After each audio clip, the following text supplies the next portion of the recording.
الحمد لله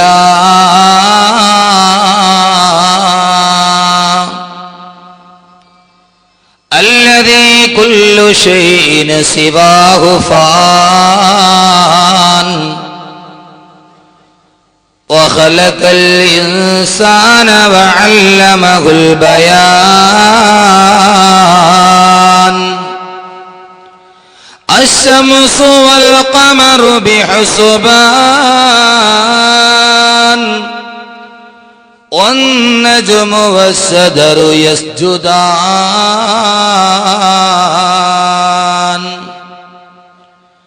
وأشهد أن لا إله إلا الله وحده لا شريك له وأشهد أن سيدنا ومولانا محمدًا عبده ورسوله المبعوث إلى كافة الإنس والجان.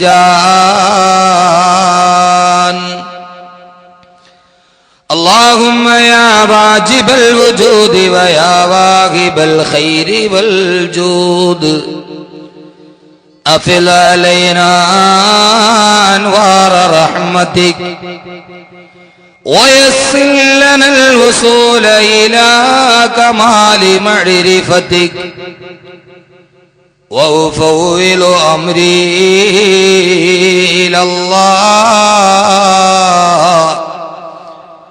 وأفوض أمري إلى الله إن الله بصير بالعباد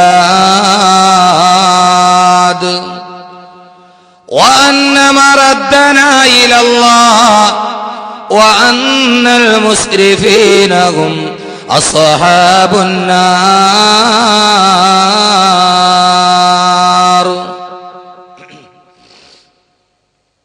صلى الله وسلم عليك يا سيدنا يا رسول الله. صلى الله وسلم عليك يا حبيبنا يا رسول الله. بلغت الرسالة وأديت الأمانة ونصحت الأمة وكسبت الغمة وجاهدت في سبيل ربك حق جهادي وعبدت ربك حتى أتاك اليقين. أعوذ بالله من الشيطان الرجيم. بسم الله الرحمن الرحيم. سأل سائل بعذاب واقع للكافرين ليس له دافع من الله ذي المعارج. تعرج الملائكة والروح إليه في يوم كان مقداره 50,000 سنة فاصبر صبرا جميلا إنهم يرونه بعيدا ونراه قريبا يوم تكون السماء كالمهل وتكون الجبال كالعهن ولا يسأل حميم حميما. صدق الله مولانا العلي العظيم. وقال نبينا وحبيبنا ورسولنا وقائدنا وأسوتنا محمد صلى الله عليه وسلم. إذا اتخذ الفيء دبلا والزكاة مغرما والأمانة مغنما وتؤلم لغير الدين وأطاع الرجل امرأته وأق أمه وأدنى صديقه وبعد أباه وظهرت الكينات والمغازف وظهرت الأصوات في المساجد فارتكبوا عند ذلك ريحا حمراء وزلزلة وخسفا ومسحا إلى آخر الحديث. صدق رسوله النبي المصطفى الأمين عليه وعلى آله وأهل بيته أفضل الصلوات وأزكى التسليم.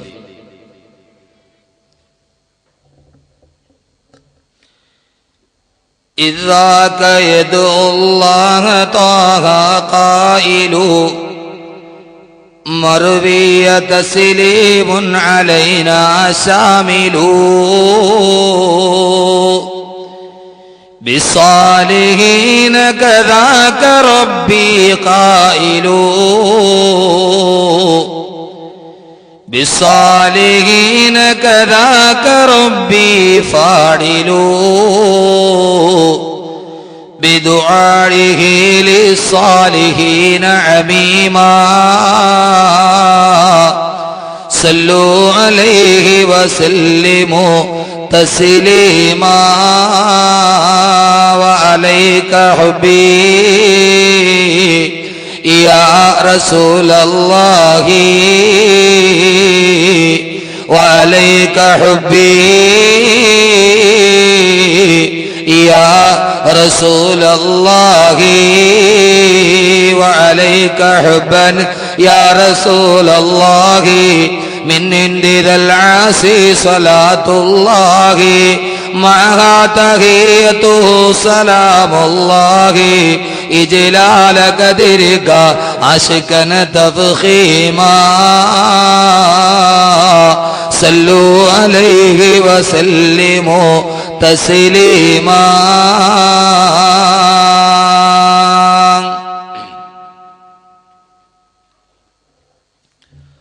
ഓതിയാലൊട്ടും ഒടുങ്ങാത്ത ശക്തിയിൽ ജ്യോതിർഗണത്തിന്റെ ഗോളങ്ങളും മാറ്റത്തമില്ലാതെ തന്മണ്ഡലങ്ങളിൽ ചുറ്റിച്ചുടലം തിരിഞ്ഞിടുന്നു.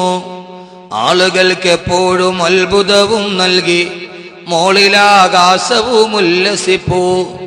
കീഴിലായി പച്ചച്ചെടി നിര തിങ്ങുമി ഊഴിയും കൺകുളിരേകിടുന്നു. കീഴിലായി പച്ചച്ചെടി നിര തിങ്ങുമി ഊഴിയും കൺകുളിരേകിടുന്നു. എല്ലാറ്റിനെയും ഭരിക്കുന്ന സൃഷ്ടാവാം അല്ലാ കഴിവും കനിവുമുള്ളോൻ. എല്ലാറ്റിനെയും ഭരിക്കുന്ന സൃഷ്ടാവാം അല്ലാ കഴിവും കനിവുമുള്ളോൻ. സമാദരണീയനും ബഹുമാന്യനുമായ ഈ ജമാഅത്തിന്റെ കർമ്മനിരതനായ ഇമാം, അഭിവന്ദ്യനായ ആദരണീയനായ സുഹൃത്ത് ജനാബ് അബ്ദുള്ള മന്നാനി,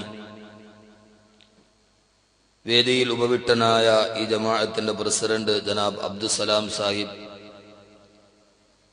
വളരെ നേരത്തെ തന്നെ ഈ പുണ്യമായ സദസ്സിൽ എത്തിച്ചേർന്ന് അള്ളാഹുവിന്റെ വിശുദ്ധമായ ഖുർആനിന്റെ തണലിലൂടെ നടന്ന് സ്വർഗത്തിലെത്താനുള്ള ആഗ്രഹത്തോടെ തടിച്ചുകൂടിയ എന്റെ പ്രിയപ്പെട്ട സഹോദരങ്ങളെ, സഹോദരിമാരെ, അസ്സലാമു അലൈക്കും വറഹ്മത്തുള്ളാഹി തആല വബറകാതുഹു.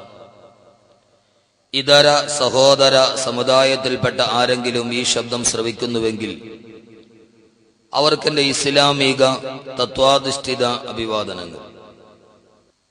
സർവസ്തുതിയും സർവലോക രക്ഷിതാവായ അള്ളാഹുവിനാകുന്നു. അവന്റെ അതുല്യവും അമേയവും അനന്തവും അപരിമേയവുമായ അനുഗ്രഹത്തിന്റെ അനുസ്യൂതമായ പ്രവാഹം അന്ത്യദൂതരായ ആദരവായ റസൂലുള്ളാഹി സ്വല്ലല്ലാഹു അലൈഹി വസല്ലമയിലും അവിടുത്തെ അതരമടികളെ അനുധാവനം ചെയ്ത അനുചര വൃന്ദങ്ങളിലും തിരുക്കുടുംബാദികളിലും സാലിഹ്യങ്ങളിലും സച്ചരിതരിലും സദാ വർഷിക്കുമാറാകട്ടെ. പരമകാരുണികനും പരമദയാലുവും പരമാധിപതിയും പരമാധികാരിയും പരമാധിനാഥനുമായ അല്ലാഹു സുബ്ഹാനഹു വ തആല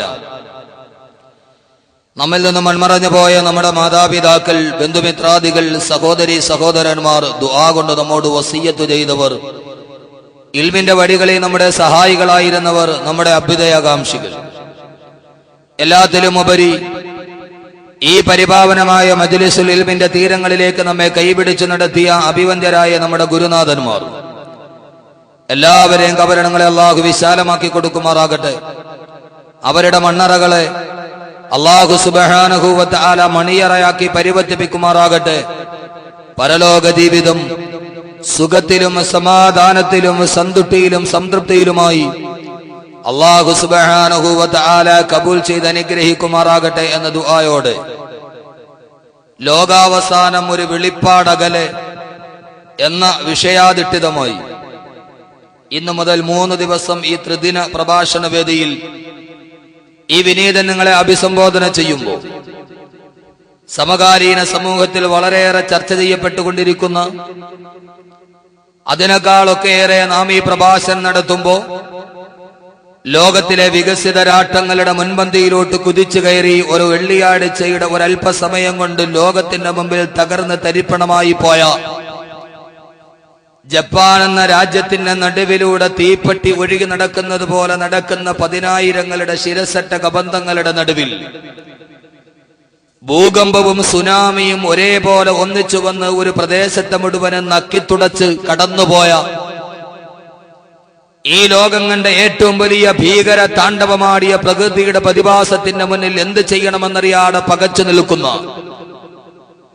ലോകരാഷ്ട്രങ്ങളെ മുഴുവനും നക്കിത്തുടക്കാൻ അവനവന്റെ കൽപ്പനശാലകളിൽ പണിതുവച്ച 4 ആണവ റിയാക്ടറുകളിൽ 2 പൊട്ടിത്തെറിച്ചപ്പോ മൂന്നാമത്തെ ആണവ റിയാക്ടറിന്റെ നേരെ സ്വന്തം കരങ്ങൾ കൊണ്ട് പണിതുണ്ടാക്കിയത് സ്വന്തം മുഖത്തിന് നേരെ ബൂമറാങ് പോലെ തിരിച്ചു വരുമ്പോ എന്ത് ചെയ്യണമെന്നറിയാതെ വിധിയുടെ നേരെ നിസ്സഹായരായി നിൽക്കുന്ന, അവൻ സ്വായത്തമാക്കിയതൊന്നും അവന്റെ ജീവിതത്തിൽ രക്ഷപ്പെടാനുള്ള ഒരു വഴികൾക്ക് തെളിച്ചു കൊടുക്കാൻ കഴിയാതെ അവസാനത്തെ പ്രതീക്ഷയെന്നോണം ദൈവത്തിന്റെ മുമ്പിലേക്ക് കൈകൾ ഉയർത്തി നിൽക്കുന്ന, ആർക്കും രക്ഷിക്കാൻ കഴിയാതെ പ്രകൃതിയുടെ ദുരന്തത്തിന്റെ അനിവാര്യമായ ഉപോൽപ്പന്നം പോലെ കടന്നു വന്ന ദുരന്തത്തിന് പട്ടിണി പാവങ്ങളെ പോലെ കടന്നു പോകുന്ന ഒരു ജനതയുടെ മുന്നിൽ ലോകം മുഴുവനും വളരെയേറെ ചർച്ച ചെയ്യുന്ന ലോകാവസാനം എന്ന വിഷയത്തെക്കുറിച്ചാണ് നമ്മുടെ ഈ ത്രിദിന പ്രഭാഷണ വേദിയിൽ നാം സംസാരിക്കുക. ഒരു വലിയ പ്രഭാഷണം എന്നതിനപ്പുറം വരാനിരിക്കുന്ന ഈ ലോകത്തിന്റെ ആസന്നമായ പതനത്തെക്കുറിച്ച് ആദരവായ പ്രവാചകൻ നബി മുഹമ്മദ് മുസ്തഫ സല്ലല്ലാഹു അലൈഹി വസല്ലമയും അള്ളാഹുവിന്റെ വിശുദ്ധമായ ഖുർആനും മുന്നറിയിപ്പ് നൽകിയ ഓരോന്നും അക്ഷരം പ്രതി നമ്മുടെ സാഹചര്യങ്ങളിൽ പുലർന്നുകൊണ്ടിരിക്കുമ്പോ ഇസ്ലാമിക സമൂഹത്തിനൊരു ധാർമ്മികമായ ബാധ്യതയുണ്ട് ലോകത്തിന്റെ മുമ്പിൽ ഇത് പറഞ്ഞു കൊടുക്കാൻ. അതുകൊണ്ട് തന്നെ നാം ആരും ഇതുവരെ കേട്ടിട്ടില്ലാത്ത പ്രപഞ്ചത്തിന്റെ പ്രതിഭാസങ്ങൾ കഴിഞ്ഞ വർഷം ഇതേ സദസ്സിൽ ഇതേ സമയത്ത് ഇന്നേ വരെ കണ്ടിട്ടില്ലാത്ത ചൂടിന്റെ നടുവിൽ നരകത്തിന്റെ ചൂടിനെ കുറിച്ച് സംസാരിച്ച് പിരിഞ്ഞവരാണ് നാം. അതേ സമയത്ത് തന്നെ അതിനേക്കാൾ വലിയൊരു പ്രകൃതി ദുരന്തത്തിന്റെ നടുവിലാണ് നാം ഇവിടെ സമ്മേളിക്കുന്നത് എന്നത് ചിലപ്പോൾ ഒരു യാദൃച്ഛികമായി കേവലം ഒരു യാദൃച്ഛികത എന്ന് പറഞ്ഞു മാറാൻ കഴിയില്ല. ഓരോ വർഷം കഴിയുമ്പോഴും മനുഷ്യന്റെ ഭൂമിയിലെ ഭാവി എന്താണെന്ന് നിർണ്ണയിക്കാൻ കഴിയാതെ വരികയാണ്. ഇനി എവിടേക്കാണ് പോകേണ്ടത് എന്നറിയാതെ മനുഷ്യൻ ഭൂമിയുടെ മുകളിൽ ഈയാം പാറ്റയെ പോലെ പറന്നു നടക്കുകയാണ്. എല്ലാം കൈപ്പിടിയിൽ ഒതുക്കിയ മനുഷ്യന് എല്ലാം കൈപ്പിടിയിൽ നിന്ന് വിട്ടുപോകുന്നു എന്ന തോന്നൽ മനസ്സിലേക്ക് സജീവമാവുകയാണ്. ഈ സജീവമായ ചിന്തകളുടെ നടുവിലാണ് ലോകാവസാനം എന്നതിനെ കുറിച്ച് നാം ചർച്ച ചെയ്യുക. അള്ളാഹു നമ്മുടെ ചർച്ചയും ചിന്തയും അവന്റെ പൊരുത്തത്തിലായി അള്ളാഹു സ്വീകരിക്കുമാറാകട്ടെ എന്ന ദുആയോടെ നിങ്ങളുടെ എല്ലാവരുടെയും അനുമതിയോടെ ഞാൻ എന്റെ വിഷയത്തിലോട്ട് കടക്കുകയാണ്. സ്വാഭാവികമായും എല്ലാവരും ലോകാവസാനം എന്ന വിഷയത്തെക്കുറിച്ച് ചർച്ച ചെയ്യുമ്പോൾ എല്ലാവർക്കും അറിയേണ്ട ഒരു വിഷയം, എന്നാണ് ലോകം അവസാനിക്കുക, എങ്ങനെ അവസാനിക്കുമെന്നതിന്റെ ചർച്ചയൊന്നുമല്ല. ലോകം എന്ന് അവസാനിക്കും? ഈ പ്രപഞ്ചത്തിനൊരവസാനമുണ്ടോ? ലോകാവസാനം ഒരു വെളിപ്പാടകലെ എന്ന് നോട്ടീസിൽ കണ്ടപ്പോ ഖിയാമത്ത് നാള് എന്നാണെന്ന് കൃത്യ ഡേറ്റും മണിക്കൂറും മിനിറ്റ് സമയവും മുഹമ്മദ് കബീർ ബാക്കവി പ്രവചിക്കാൻ പോവുകയാണ്. അന്ന് നന്നാവാം എന്ന് കരുതി വന്നവരായിരിക്കില്ലെന്നോ. ചില ആളുകൾ ഏതായാലും ഖിയാമത്ത് നാൾ എന്നാ ഉണ്ടാകുന്നത് തീയതി ഇന്ന് കണ്ടുപിടിക്കും, മുകളുള്ളതിലെ കബീർ ഉസ്താദ് അത് പ്രസ്താവിക്കാൻ പോവുകയാണ് എന്ന് കരുതി വന്നവരുണ്ട്. അതൊന്നും അല്ല. അതൊക്കെ പറയുന്നതിന് മുമ്പ് ലോകാവസാനത്തെ കുറിച്ച് ചർച്ച ചെയ്യുമ്പോ ആദ്യത്തെ ചർച്ച എന്താ? നിങ്ങളെല്ലാവരുടെയും അനുമതിയോടെ ഞാൻ എന്റെ വിഷയത്തിലോട്ട് കിടക്കുകയാണ്. അള്ളാഹു സ്വീകരിക്കട്ടെ. ലോക പ്രശസ്തനായ ഹദീസ് പണ്ഡിതൻ,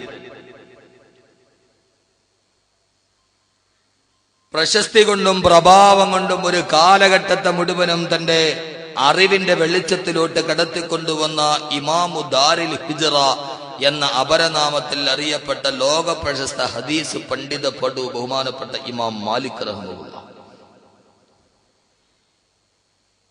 പരിശുദ്ധമായ മദീന മുനവ്വറയിൽ ഹദീസിന്റെ ദറസ് നടത്തിക്കൊണ്ടിരുന്ന ഇമാം മാലിക് റഹ്മത്തുള്ളാഹി തആല അലൈഹി, ഇമാമു ദാരിൽ ഹിജ്റ എന്ന അപരനാമത്തിൽ അറിയപ്പെട്ട ഇമാം മാലിക് റഹ്മത്തുള്ളാഹിയുടെ മനസ്സിൽ ഒരാഗ്രഹമുണ്ട്. എപ്പോൾ മരിച്ചാലും മദീനയിൽ വെച്ച് മരിക്കണം, മദീനയിൽ കിടന്നു മരിക്കണം. ഇമാം മാലിക് റഹ്മത്തുള്ളാഹിയുടെ ഏറ്റവും വലിയ ആഗ്രഹം അത് എപ്പോ മരിച്ചാലും അത് മരിക്കുന്നത് മദീനത്ത് വെച്ചായിരിക്കും. അതുകൊണ്ട് തന്നെ ഇമാം മാലിക് റഹ്മത്തുള്ളാഹി ഒരിക്കലും മദീന വിട്ട് വെളിയിലോട്ട് പോവാറില്ല. കാരണം എപ്പോഴാണ് അസ്രായീൽ വരുന്നതെന്നറിയില്ലല്ലോ. മദീനയുടെ വെളിയിലാകുമ്പോഴെങ്ങാനുമാണ് അസ്രായീൽ വന്ന് റൂഹ് പിടിക്കുന്നതെങ്കിൽ മദീനയിൽ കടന്നു മരിക്കുക എന്ന തന്റെ ചിരകാല അഭിലാഷം സുസാധ്യമാവില്ല. അതുകൊണ്ട് തന്നെ ഇമാം മാലിക് റഹ്മത്തുള്ളാഹി ഒരിക്കലും മദീനയുടെ അതിർത്തി വിട്ട് വെളിയിലോട്ട് പോവാറില്ല. എപ്പോ മരിച്ചാലും അള്ളാഹുവിന്റെ റസൂലിന്റെ വഫാത്തിന് അവസരം കൊടുത്ത മദീനയിൽ കിടന്നു മരിക്കണം. അങ്ങനെ മനസ്സിന്റെ ചിരകാല അഭിലാഷം മനസ്സിൽ താലോലിച്ച് മദീനത്ത് കഴിയുമ്പോ ഇമാം മാലിക് റഹ്മത്തുള്ളാഹിക്ക് ഒരു വലിയ ആഗ്രഹം, ഹജ്ജിന്റെ സമയമായി ഒന്ന് ഹജ്ജിന് പോകണം, മക്കത്തേക്ക് പോകണം. എല്ലാവരും ലോകാവസാനം കേൾക്കാൻ വന്നവരാന്ന് എനിക്കറിയാം. പക്ഷെ ഒറ്റ ദിവസം കൊണ്ട് ഞാൻ തുടങ്ങിയ ഉടനെ ദജ്ജാലി യജൂജും മജൂജും ദാബത്തുൽ അർളൊന്നും പറയൂല. ഇന്ന് തന്നെ അത് കേൾക്കാൻ വേണ്ടി വന്നിരിക്കുന്ന ആളുകളുണ്ടാവും. ലോകാവസാനം തുടക്കം മുതൽ 3 ദിവസം നിങ്ങൾ എൻ്റെ കൂടെ ഉണ്ടാവണം, ഒന്നിനു പുറകെ ഒന്നൊന്നായി. കാരണം ഏറ്റവും അവസാനം വരുന്ന അടയാളം ആദ്യം പറയാൻ പറ്റൂലല്ലോ. അതുകൊണ്ട് ലോകാവസാനത്തിന്റെ അടയാളം 1 മുതൽ അവസാനം വരെ പറയും. അപ്പൊ ഇതിന്റെ ഇടയിലാണ് ദാബത്തുൽ അർള്, യജൂജ് മജൂജ്, ദജ്ജാല്, ഇമാം മഹ്ദി ഇതൊക്കെ വരുന്നത്. ഇന്ന് തന്നെ എല്ലാം കൂടെ പറയണമെന്ന് വിചാരിച്ചാൽ കഴിയില്ല. 3 ദിവസം ഇൻഷാ അല്ലാഹ് കൂടെ ഉണ്ടാവണം. അള്ളാഹു തൗഫീഖ് നൽകട്ടെ. എന്നിട്ട് ലോകത്തോട് നിങ്ങൾ സംസാരിക്കണം. ലോകത്തോട് നിങ്ങൾ സംസാരിക്കണം. പ്രകൃതി ദുരന്തങ്ങൾ കാണുമ്പോൾ, സൂര്യന്റെ പ്രതിഭാസം കാണുമ്പോൾ, ചന്ദ്രന്റെ വലയങ്ങൾക്ക് മാറ്റമുണ്ടാകുമ്പോൾ, ഗോളങ്ങൾ പൊട്ടിത്തെറിക്കുമ്പോൾ, പുതിയ ഗോളങ്ങൾ കണ്ടുപിടിക്കുമ്പോൾ, ലോകത്തിന്റെ പ്രാപഞ്ചിക പ്രതിഭാസങ്ങൾ ലോകത്തിന്റെ മുന്നിൽ പൂരണമില്ലാത്തൊരു സമസ്യ പോലെ കടന്നു വരുമ്പോൾ ആർജവത്തോടെ മുസ്ലിം ചെറുപ്പക്കാരാ നീ പറയണം, എന്റെ റസൂലുള്ള നൂറ്റാണ്ടുകൾക്ക് മുമ്പ് ലോകാവസാനത്തിന്റെ മുന്നോടിയായിട്ട് പറഞ്ഞത് ഉണ്ട്. നമുക്ക് പറയാനേറെ അഫ്ഗാൻ യുദ്ധമടക്കം, ഇറാഖ് യുദ്ധമടക്കം, ഇറാഖിന്റെ ഉപരോധമടക്കം, പലസ്തീൻ അടക്കം, ഈജിപ്തിന്റെ ഹുസ്നി മുബാറക്ക് താഴെ ഇറങ്ങിയതടക്കം ഖിയാമത്ത് നാളുമായിട്ട് ബന്ധപ്പെട്ട് നമുക്ക് ചർച്ച ചെയ്യാം. അള്ളാഹു തൗഫീഖ് നൽകട്ടെ. അള്ളാഹു തൗഫീഖ് നൽകട്ടെ. വരാനിരിക്കുന്നൊരു വലിയ ദുരന്തത്തിന്റെ പടിയൊരുക്കമാണിത്. തഹ്രീകെ സ്ക്വയർ എന്ന് പറയുന്ന സമചതുരത്തിന്റെ നടുവിൽ 20 ലക്ഷത്തോളം ആളുകൾ തടിച്ചുകൂടി ജുമാ പ്രഭാഷണം കേട്ട അന്ന് തന്നെ ഈജിപ്തിന്റെ ഹുസ്നി മുബാറക്ക് താഴെ ഇറങ്ങിയെങ്കിൽ അള്ളാഹുവിന്റെ റസൂൽ പറഞ്ഞ പ്രവചനങ്ങളുടെ സുസാധ്യമായ ഒരു ഏകീകരണത്തിലേക്ക് പശ്ചിമേഷ്യ നടന്നു പോകുന്നതിന്റെ വിളിയടയാളമാണ്. അതുകൊണ്ട് ആർജവത്തോടെ ലോക സമൂഹത്തിന്റെ മുമ്പിൽ നമുക്ക് പറയാൻ കഴിയുന്നതാണ്. അത് പറയാനുള്ള ആർജവും അറിവും സമ്പാദിക്കുക എന്നതാണ് വിഷയം. അള്ളാഹു തൗഫീഖ് നൽകി അനുഗ്രഹിക്കട്ടെ.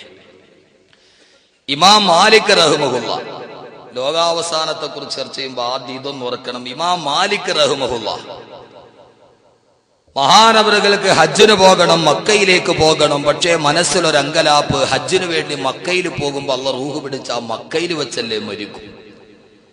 മക്കയിൽ മരിച്ചാൽ മക്കയ്ക്ക് പവിത്രതയില്ലാത്തത് കൊണ്ടല്ല, മക്കയ്ക്ക് പരിശുദ്ധിയില്ലാത്തത് കൊണ്ടല്ല. ഇമാം മാലിക് റഹ്മത്തുള്ളാഹിയുടെ മനസ്സിലൊരാഗ്രഹം, തന്റെ നേതാവായ സയ്യിദ് റസൂലുള്ളാഹി വഫാത്തായ റൗള ശരീഫിന്റെ ചാരത്തിരുന്ന് ഹദീസ് പറയുമ്പോൾ അവിടെ വെച്ച് മരിക്കണമെന്ന ചിരകാല അഭിലാഷം. ഇമാം മാലിക് റഹ്മത്തുള്ളാഹിയുടെ മനസ്സ് വല്ലാത്തൊരാശയ സംഘട്ടനമായി മാറി. കാരണം എല്ലാവരും വെള്ള വസ്ത്രം ധരിച്ച് ലബ്ബൈക് അല്ലാഹുമ്മ ലബ്ബൈക് എന്ന തൽബിയത്തിന്റെ മന്ത്രവുമായി മക്കയിലേക്ക് ഉമ്മുൽ ഖുറയിലേക്ക് ബലദുൽ അംരിലേക്ക് ഹജ്ജിനു വേണ്ടി പോകുമ്പോ അവിടേക്ക് കടന്നു ചെല്ലാനുള്ള ആഗ്രഹം ഒരു ഭാഗത്ത്, മറുഭാഗത്തോ മദീനയിൽ കടന്ന് മരിക്കണമെന്ന ആഗ്രഹം മറുഭാഗത്ത്. ബഹുമാനപ്പെട്ട ഇമാം മാലിക് റഹ്മത്തുള്ളാഹി തആല അലൈഹിക്ക് വല്ലാത്ത സങ്കടമായി, ഹജ്ജിന് പോകാൻ പറ്റുന്നില്ലല്ലോ എന്ന വലിയ സങ്കടം. അവസാനം ഇമാം മാലിക് റഹ്മത്തുള്ളാഹി ചിന്തിച്ചു, പടച്ചവനെ, എന്റെ ആയുസ്സിന് എത്ര ദിവസം ബാക്കിയുണ്ട് എന്നൊന്ന് അറിഞ്ഞിരുന്നെങ്കിൽ ഹജ്ജിന് പോയിട്ട് തിരിച്ചു വരാമായിരുന്നു. ഹജ്ജിന് പോയിട്ട് തിരിച്ചു വരുന്നത് വരെ, മദീനത്തെത്തുന്നത് വരെ ആയുസ്സുണ്ടെങ്കിൽ ഹജ്ജിന് പോകാം. അതല്ല, അതിന്റെ ഇടയിൽ മരിക്കാനാണ് അള്ളാന്റെ തീരുമാനമെങ്കിൽ ഹജ്ജിന് പോകാതെ മദീനയിൽ തന്നെ ഇരിക്കാം. എന്താ ചെയ്യുക? ഇനി എത്ര നാൾ എനിക്ക് ആയുസ്സുണ്ട് എന്നൊന്ന് അറിഞ്ഞിരുന്നെങ്കിൽ കൊള്ളാമായിരുന്നു എന്ന ആഗ്രഹത്തോടെ ഇമാം മാലിക് റഹ്മത്തുള്ളാഹി അന്ന് രാത്രി ഇശാ നമസ്കാരം കഴിഞ്ഞ് ഭക്ഷണം കഴിഞ്ഞ് കിടന്നുറങ്ങി. ഇമാം മാലിക്കിന്റെ മനസ്സിലെ ആഗ്രഹം എന്താ? എന്റെ ആയുസ്സിൽ ഇനി എത്ര കൂടി ബാക്കിയുണ്ട് എന്നൊന്ന് അറിഞ്ഞിരുന്നെങ്കിൽ കൊള്ളാമായിരുന്നു.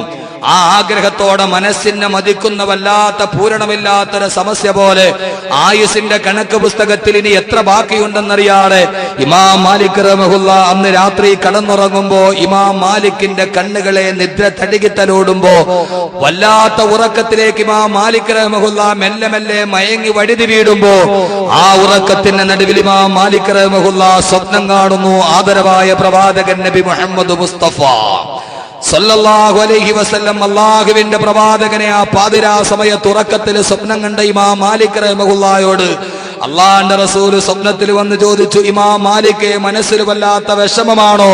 അതേ റസൂലേ, വല്ലാത്ത വിഷമമാ. അങ്ങയുടെ മദീനയിൽ കിടന്ന് മരിക്കണമെന്ന വലിയ ആഗ്രഹമുണ്ട്, പക്ഷേ ഹജ്ജിന് വേണ്ടി പോകണമെന്ന ആഗ്രഹവുമുണ്ട്. എന്റെ ആയുസ്സിൽ നിന്ന് എത്ര ബാക്കിയുണ്ട് എന്നൊന്ന് അറിഞ്ഞിരുന്നെങ്കിൽ, അള്ളാഹു എന്നറിയിച്ചു തന്നിരുന്നെങ്കിൽ നബിയെ, എന്റെ പ്രശ്നത്തിനൊരു പരിഹാരമാകുമായിരുന്നു എന്ന് ഇമാം മാലിക് പറഞ്ഞപ്പോ അള്ളാഹുവിന്റെ പ്രവാചകൻ നബി മുഹമ്മദ് മുസ്തഫ സല്ലല്ലാഹു അലൈഹി വസല്ലമ ഇമാം മാലിക്കിനോട് ചോദിച്ചു, മാലിക്, നിന്റെ ആയുസ്സിൽ എത്ര ഇനി ബാക്കിയുണ്ട് എന്നാണോ നിനക്കറിയേണ്ടത്? അതേ റസൂലേ, അതാണ് എനിക്കറിയേണ്ടതെന്ന് പറയുമ്പോ അള്ളാന്റെ റസൂൽ ഇമാം മാലിക്കിനോട് പറഞ്ഞു, അത് ഞാൻ പറഞ്ഞു തരാം എന്ന് പറഞ്ഞ് അള്ളാന്റെ റസൂല് തന്റെ ഈ 5 കൈവിരൽ ഉയർത്തി കൈപ്പത്തി കാണിച്ചു കൊടുത്തു. അള്ളാഹ് റസൂൽ വന്നു, ഞാൻ പറഞ്ഞു തരാം എന്ന് പറഞ്ഞ് റസൂലുള്ള ഇങ്ങനെ 5 വിരൽ ഉയർത്തി കൈപ്പത്തി കാണിച്ചു കൊടുത്തു. റസൂലുള്ള ഈ 5 വിരൽ ഇങ്ങനെ ഉയർത്തി കാണിച്ചു. ഇമാം മാലിക്കിന് വലിയ സന്തോഷമായി. ഉറക്കത്തിൽ നിന്ന് ഞെട്ടി ഉണർന്നു. തന്റെ ആയുസ്സിൽ നിന്ന് എത്ര ബാക്കിയുണ്ടെന്ന് ഏതായാലും അള്ളാന്റെ റസൂൽ അറിയിച്ചു തന്നല്ലോ, ഇനി ഹജ്ജിന് പോകാം എന്ന് കരുതിയിരിക്കുമ്പോഴാണ് വീണ്ടും വലിയൊരു പ്രശ്നം. അള്ളാന്റെ റസൂല് 5 എന്നാണ് ആംഗ്യം കാണിച്ചത്. 5 കൈവിരൽ പൊക്കിയിട്ട് 5 എന്ന് ആംഗ്യം കാണിച്ചു. ഇനി എന്റെ ആയുസ്സിൽ 5 വർഷം ബാക്കിയുണ്ടെന്നാണോ, 5 മാസം ബാക്കിയുണ്ടെന്നാണോ, 5 ദിവസം ബാക്കിയുണ്ടെന്നാണോ, 5 മണിക്കൂർ ബാക്കിയെന്നാണോ, 5 മിനിറ്റ് ബാക്കിയെന്നാണോ, 5 സെക്കൻഡാണ് ബാക്കിയെന്നാണോ അള്ളാന്റെ റസൂല് പറഞ്ഞത്? അള്ളാന്റെ റസൂല് ആംഗ്യം കാണിച്ചത് 5 എന്നാണ്. ഇത് 5 വർഷമാണോ, 5 മാസമാണോ, 5 ദിവസമാണോ, 5 മണിക്കൂറാണോ, 5 മിനിറ്റാണോ, 5 സെക്കൻഡാണോ എന്നറിയാൻ ഇമാം മാലിക്കിന് കഴിഞ്ഞില്ല. എന്താ ചെയ്യുക?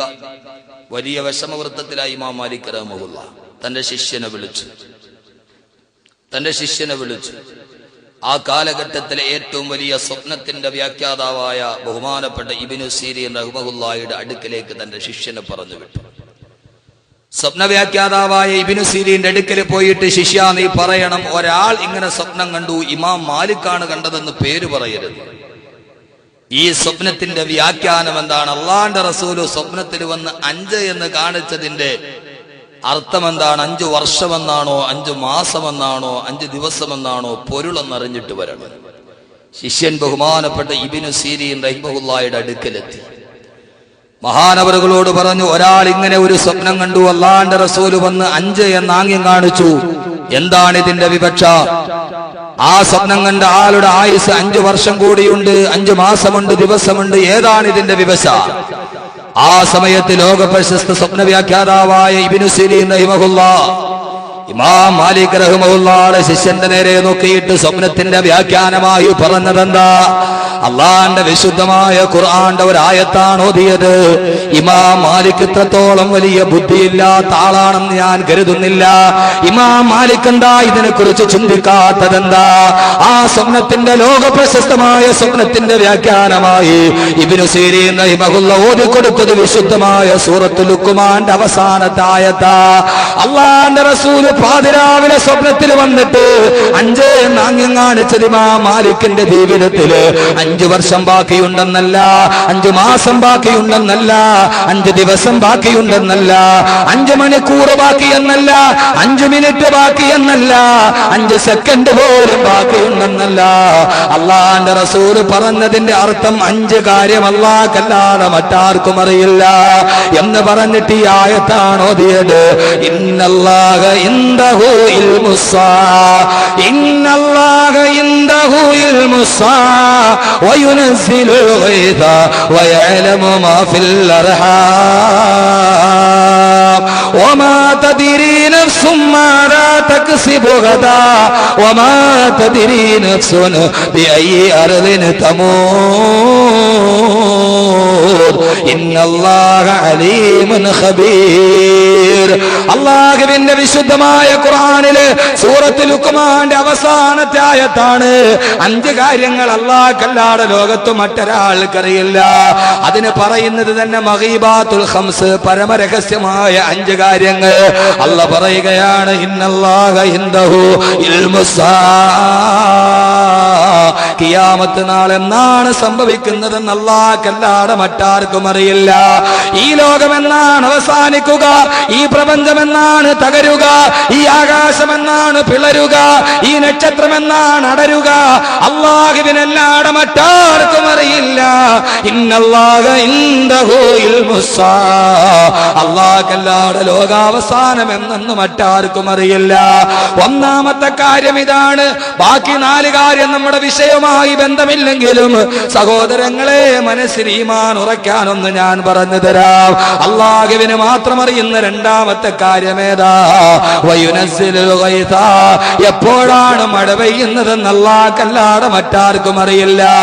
ആകാശത്ത് നിന്ന് എപ്പോഴാണ് മഴത്തുള്ളി ഭൂമിയിലേക്ക് വരിക കാലാവസ്ഥക്കാരന്റെ അനുമാനമല്ല, അതെപ്പോഴാണ് പെയ്യുന്നതെന്നറിയാൻ ലോകത്ത് അല്ലാഹുവിനല്ലാതെ മറ്റൊരാൾക്ക് സാധ്യമല്ല.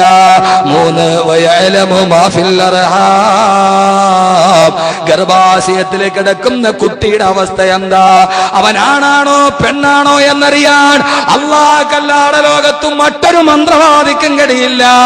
എന്റെ സഹോദരങ്ങളെ, ഒരു വെറ്റില നിരത്തലിനും കഴിയില്ല. എപ്പോഴാണ് നമ്മൾ അറിയുന്നത്? സ്കാൻ ചെയ്താൽ അറിയുന്നത് 4 മാസത്തിന് ശേഷമാണ്.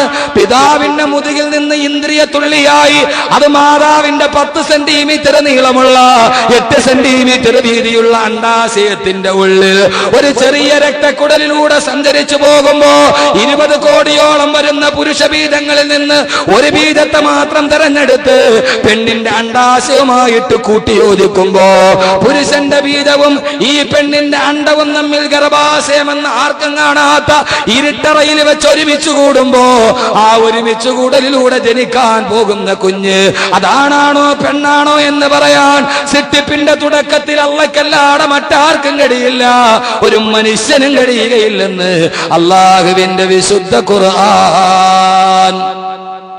അല്ലാഹുവിന്റെ വിശുദ്ധ ഖുർആൻ. നിനക്കിനി പിറക്കാൻ പോകുന്നതാണാണോ, നിനക്ക് പിറക്കാൻ പോകുന്നത് പെണ്ണാണോ, ഇത് അല്ലാഹുവല്ലാതെ മറ്റൊരാൾക്കറിയാമെന്ന് പറഞ്ഞാൽ സഹോദരങ്ങളെ, അത് ഖുർആനീക ദർശനത്തിന് വിരുദ്ധമാണ്. അല്ലാഹ് പറയുന്നു വയഅലമു മാ ഫിൽ അർഹാം, ഗർഭാശയത്തിൽ കിടക്കുന്ന കുട്ടിയുടെ അവസ്ഥ എന്താന്ന് അല്ലാഹുവിനല്ലാതെ മറ്റാർക്കും അറിയില്ല. 4 വമാ തദ്രി നഫ്സും മാദാ തക്സിബു ഗദാ ഒരു മനുഷ്യ ശരീരത്തിന് നാളെ എന്താണ് സംഭവിക്കുക? നാളെ എന്താണ് സംഭവിക്കുക? തൊട്ടടുത്ത നിമിഷം ഇന്ന് ഈ കസേരയിൽ ജീവനോടെ ഇരിക്കുന്ന നാം ഈ സദസ്സിൽ നിന്ന് പിരിഞ്ഞു പോകുമോ? അതല്ല ഇവിടെ നിന്ന് ശ്വാസോച്ഛ്വാസം നിലച്ചു പോകുമോ? നമ്മുടെ കുട്ടികളെ നാം കാണുമോ? നാളത്തെ സൂര്യോദയം കാണുമോ? ഒരിക്കൽ കൂടി സൂര്യകിരണങ്ങൾ നമ്മുടെ രോമങ്ങളെ തടുകി തലോടുമോ? നാളത്തെ പ്രഭാതം നിനക്ക് കാണാൻ കഴിയുമോ? കിടന്നുറങ്ങിയ ഉറക്കറ നിന്റെ മരണശയ്യയാകുമോ? ഇന്നലെ കട്ടിലിൽ കിടന്ന നീ അടുത്ത നിമിഷം സന്തൂക്കിൽ കിടക്കുമോ? പറയാൻ അല്ലാഹുവല്ലാതെ മറ്റാർക്കും കഴിയില്ല. വമാ തദ്രീ നഫ്സുൻ മാദാ തക്സിബു ഗദാ. ഒരു ശരീരത്തിന്, ഒരു മനുഷ്യന് അടുത്ത നിമിഷം എന്താ സംഭവിക്കുക? സഹോദരങ്ങളെ, നമ്മളല്ലേ കണ്ടത്? നമ്മുടെ നഗരത്തിലല്ലേ കണ്ടത്? പോലീസിന്റെ ഒരു പരിപാടിയുടെ ഭാഗമായി മോക്ക് ഡ്രില്ല് നടക്കുകയാണ്. ഒരു പാവം എസ്ഐയുടെ നേരെ ലോറി പാഞ്ഞു വരുന്നു. ആളുകൾ കണ്ടുകൊണ്ട് നിൽക്കുന്നു. ഇത് പോലീസിന്റെ പരിശീലനത്തിന്റെ പരിപാടിയാണെന്ന്. ആ ലോറി വന്ന മനുഷ്യനെ, പാവം ഒരു സബ് ഇൻസ്പെക്ടറിന്റെ ശരീരത്തിലൂടെ ആ വാഹനം കയറുമ്പോഴും ആളുകൾ ചുറ്റും കൂടി നിൽക്കുന്നവര് വിശ്വസിക്കുന്നു അയാൾ മരിക്കുകയല്ല, അയാൾ കൊല്ലപ്പെടുകയല്ല, ഇത് പോലീസിന്റെ അഭ്യാസത്തിന്റെ ഭാഗമാണെന്ന് കരുതി, മോക്കില്ലെന്ന് പറയുന്ന സാങ്കല്പികമായ പരിശീലനമാണെന്ന് കരുതി എല്ലാവരും നോക്കി നിൽക്കുമ്പോ ഒരു വാഹനത്തിന്റെ മുമ്പിൽ കിടന്നൊരു പാവപ്പെട്ട സബ് ഇൻസ്പെക്ടർ തകർന്നരിഞ്ഞു മരിക്കുന്നത് കണ്ടു നിന്നത് കൊല്ലം നഗരത്തിന്റെ ജനവാസികളെ നിങ്ങളാണ്. അയാൾ മരിക്കുകയാണെന്ന് ഒരു പച്ച മനുഷ്യന്റെ മുകളിലൂടെ ഒരു വാഹനം കത്തിക്കയറി കടന്ന് അയാൾ ചതഞ്ഞരഞ്ഞ് ഭിത്തിയുടെയും വാഹനത്തിന്റെയും ഇടയിൽ കിടന്ന് ചതഞ്ഞരയുമ്പോ അപ്പോഴും തൊട്ടടുക്കുന്നവൻ അറിയുന്നില്ല അയാൾ നിലവിളിക്കുന്നത് വേദന എടുത്തിട്ടാണെന്ന്. അയാളുടെ അരയുടെ കീഴ്പോട്ട് ചതഞ്ഞരഞ്ഞു പോയിട്ടാണ് ആ മനുഷ്യൻ നിലവിളിക്കുന്നതെന്ന് തൊട്ടടുത്ത് നിൽക്കുന്നവന് പോലും അറിയില്ല. ഇതാണ് മരണം, ഇതാണ് മരണം, ഇതാണ് മരണം. സഹോദരങ്ങളെ, മരണം എന്ന് പറയുന്നത് മരിക്കുന്നവന്റെ മുന്നിലും അവൻ മരിക്കുന്നു എന്നറിയാതെ മരവിച്ച് നിൽക്കുന്നവനായി മനുഷ്യൻ മാറിപ്പോകുമ്പോ, മരണമേ നീ എന്നെ മാടി വിളിക്കുന്നു, ഒരു കാമുകിയായി ഞാൻ നിന്നീലലിയുന്നു.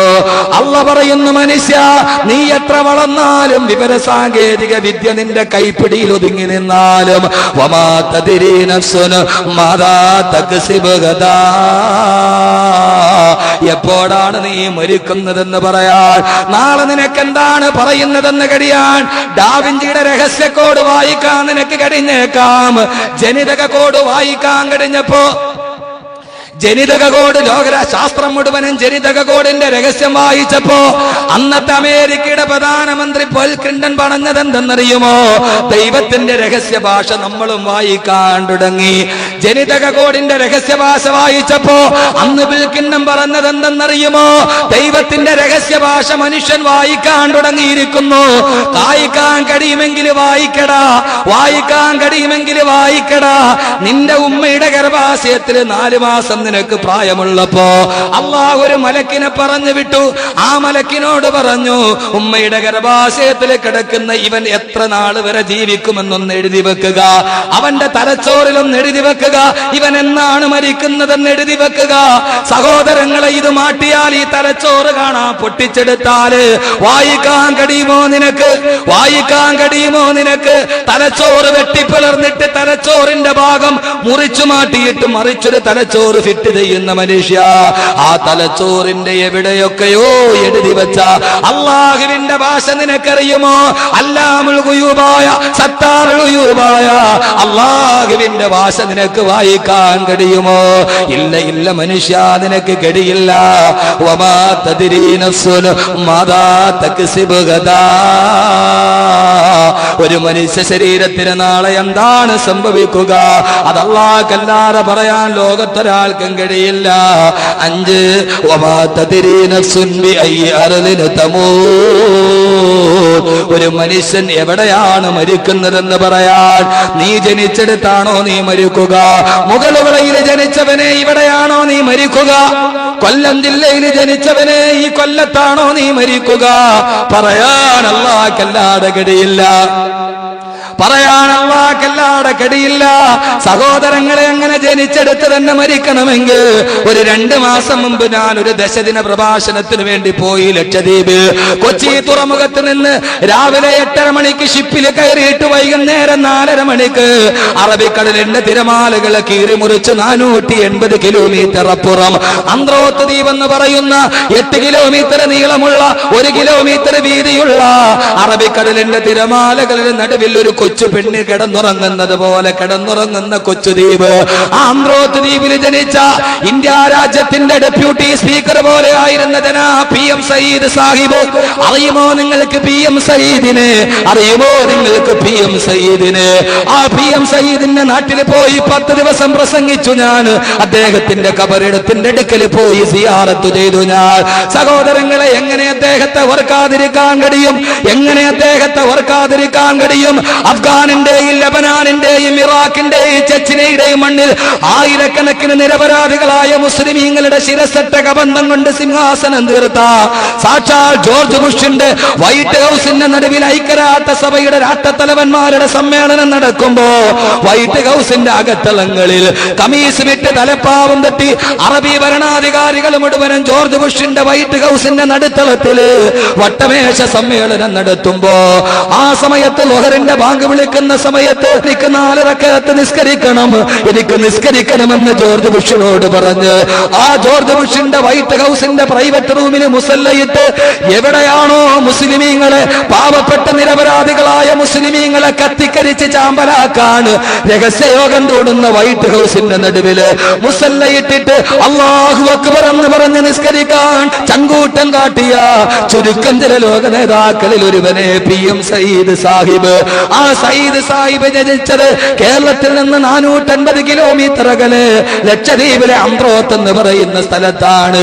പക്ഷേ അദ്ദേഹം മരിച്ചതോ ദക്ഷിണ കൊറിയയിലെ സോളിലെ ഒരു ഹോസ്പിറ്റലിലാണ് ഈ PM സയ്യിദ് സാഹിബ് മരിച്ചിരുന്നതെങ്കിൽ സഹോദരങ്ങളെ, പറന്നെടുത്ത് എങ്ങനെയാണ് മറിക്കാൻ കഴിയുക? എങ്ങനെയാണ് പറന്നെടുത്ത് അടക്കാൻ കഴിയുക? അല്ലാഹു പറയുന്നു, വമാ തദ്രീ നഫ്സുൻ ബിഅയ്യി അർളിൻ തമൂത്. എവിടെയാണ് മരിച്ചു വീഴുന്നത്, എവിടെയാണ് കബറടക്കപ്പെടുന്നത്, ഇത് നിന്റെ പടച്ചറപ്പിനല്ലാതെ മറ്റൊരാൾക്കറിയാൻ കഴിയില്ലെന്ന് അല്ലാഹുവിന്റെ വിശുദ്ധ ഖുർആൻ. ഈ 5 കാര്യങ്ങൾ ഇസ്ലാമിക സമൂഹം മഗീബാത്തുൽ ഖംസ്, പരമരഹസ്യമായ 5 കാര്യങ്ങൾ എന്നാ പറയും. ഇത് അല്ലാഹുക്കല്ലാതെ മറ്റൊരാൾക്കും അറിയില്ല. ഇനിയിപ്പോ ആരെങ്കിലും അറിയാന്ന് പറഞ്ഞാൽ തന്നെ അതെന്താണ്? അല്ലാഹ് പറയുന്നു, അല്ലാഹുക്ക് അറിയാവൂ. വമാ തദ്രി നഫ്സും മാദാ തക്സിബു ഗദാ. നാളെ എവിടെ മരിച്ചു വിടുന്നു ലോകത്ത് ആർക്കാ പറയാൻ കഴിയുക? നാളെ നിന്റെ ശരീരത്തിന് എന്ത് സംഭവിക്കുന്നു ആർക്കാ പറയാൻ കഴിയുക? ഗർഭാശയത്തിൽ കിടക്കുന്ന കുട്ടിയുടെ അവസ്ഥ ആർക്കാ പറയാൻ കഴിയുക? ബീജസങ്കലനം നടക്കുന്ന ആ സമയത്ത് ശരീരത്തിലെ ഏറ്റവും ചെറിയ കോശമാണ് ബീജം. ആ ബീജം സ്ത്രീയുടെ അണ്ഡവുമായി യോജിക്കുന്ന അറ്റൻ ടൈമിൽ ഇതാണാണോ പെണ്ണാണോ എന്ന് പറയാൻ പറ്റുമോ? നമ്മൾ സ്കാൻ ചെയ്യുന്ന 4 മാസം കഴിഞ്ഞിട്ടല്ലേ. അതിൽ ഒന്നാമത് ഇമാം മാലിക്കിനോട് പറഞ്ഞു, അള്ളാന്റെ റസൂല് പറഞ്ഞത് 5 ദിവസം ബാക്കിയുണ്ടെന്നല്ല, ഈ 5 കാര്യം അള്ളാഹ്ക്ക് മാത്രമേ അറിയൂ. അതുകൊണ്ട് ഇനി ആയുസ്സിൽ എത്ര ബാക്കിയുണ്ടെന്ന് നോക്കിയിട്ട് മെനക്കെടണ്ടെന്ന് പറഞ്ഞേക്കാൻ ഇബ്നു സീരീൻ റഹിമഹുല്ലാഹ് ഇമാം മാലിക്കിനോട് പറഞ്ഞു വിട്ടു. വാഹനം പോകാനുള്ള അവസരം കൊടുക്കുക, വാഹന ഗതാഗത തടസ്സം ഉണ്ടാക്കരുത്. അത് നമ്മുടെ സദസ്സിനും യോജിച്ചതല്ല, ഇസ്ലാമിനും യോജിച്ചതല്ല. ഈമാനിന്റെ ഏറ്റവും ചെറിയ ഭാഗം ഇമാത്തത്തുൽ അദാ അനി തരീഖി, വടിയിൽ തടസ്സം കിടക്കുന്ന ഒരു കല്ലെടുത്ത് മാറ്റിയിടലാണ് ഈമാന്റെ ഏറ്റവും താഴ്ന്ന ഭാഗം. അതുകൊണ്ട് മാർഗതടസ്സം സൃഷ്ടിക്കലും ഹർത്താൽ ഉണ്ടാക്കലൊന്നും നമ്മുടെ ദീനിന് ചേർന്നതല്ല. അതുകൊണ്ട് മാർഗതടസ്സം ഉണ്ടാക്കാതെ ആർക്കും നമ്മുടെ ഈ സദസ്സ് കൊണ്ട് ഒരു ബുദ്ധിമുട്ടുണ്ടാവില്ല. ആ രീതിയിൽ എല്ലാവരും പരമാവധി അകത്തോട്ട് കയറിയിരിക്കും. നമ്മുടെ വിഷയത്തിലോട്ട് നമ്മൾ കിടക്കുന്നുള്ളൂ. അപ്പൊ ഈ 5 കാര്യങ്ങളിൽ, ഈ 4 കാര്യങ്ങൾ നമ്മുടെ വിഷയവുമായിട്ട് ബന്ധപ്പെട്ടതല്ലെങ്കിലും ഇതൊന്ന് അറിഞ്ഞിരിക്കണം. നമ്മളോട് ആരെങ്കിലും വെറ്റില കീറിയിട്ട് നടുവെ വെച്ചിട്ട് നീ നാളെ മരിക്കുമെന്ന് പറഞ്ഞാൽ പിന്നെ അവൻ ഉറക്കില്ല. വഴിയിൽ കൂടെ വരുന്ന ഏതെങ്കിലും കാക്കാലത്ത് കൈ പിടിച്ചിട്ട് 33 വയസ്സ് കഴിഞ്ഞാൽ നിനക്ക് കഷ്ടകാലമാന്ന് പറഞ്ഞാൽ പിന്നെ നമുക്ക് തീർന്നു.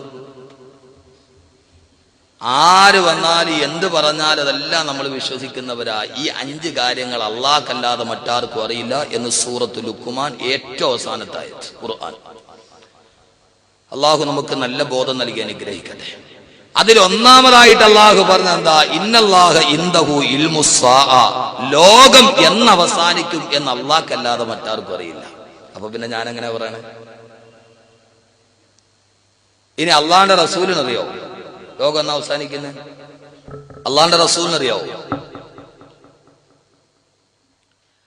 വളരെ വിശുദ്ധമായൊരു ഹദീസിൽ കാണാം, ഉമർ ബിൻ ഖത്താബ് റളിയല്ലാഹു അൻഹു റിവായത്ത് ചെയ്യുന്നു. നമുക്ക് എല്ലാവർക്കും അറിയാം, കുന്നാ ജുലൂസൻ ഇൻദൻ നബി സല്ലല്ലാഹു അലൈഹി വസല്ലം, ഒരു ദിവസം ഞങ്ങൾ അള്ളാന്റെ റസൂലിന്റെ ചാരത്തിരിക്കുമ്പോ ഇത് തല അലൈനാ റജുലുൻ, ഞങ്ങളുടെ അടുക്കലേക്ക് ഒരു മനുഷ്യൻ കടന്നു വന്നു. ഷദീദി ബയാലി സിയാബി വ ഷദീദി സവാദി ശഅരി.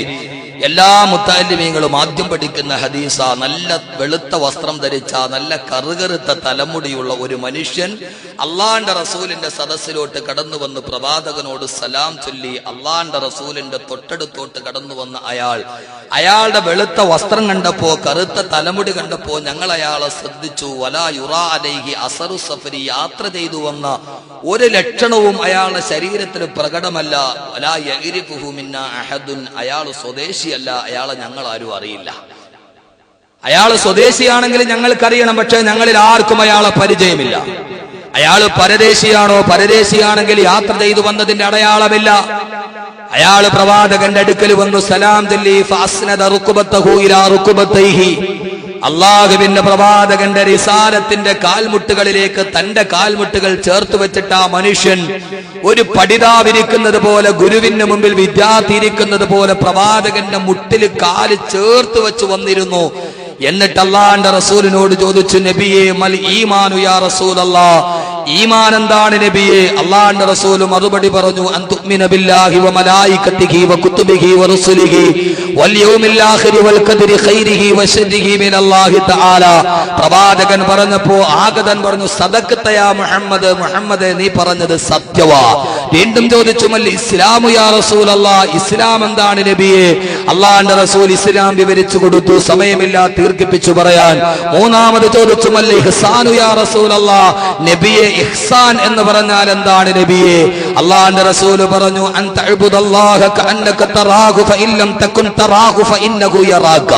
അല്ലാഹുവിനെ നീ കാണുന്നില്ലെങ്കിലും അല്ലാഹു നിന്നെ കാണുന്നുണ്ട് എന്ന ബോധത്തോടെ അല്ലാഹുവിനെ സൂക്ഷിച്ച് ജീവിക്കലാണ് ഇഹ്സാൻ എന്ന് പറഞ്ഞപ്പോ അയാൾ പറഞ്ഞു, സദഖത യാ മുഹമ്മദ്, മുഹമ്മദേ നീ പറഞ്ഞത് സത്യവാ.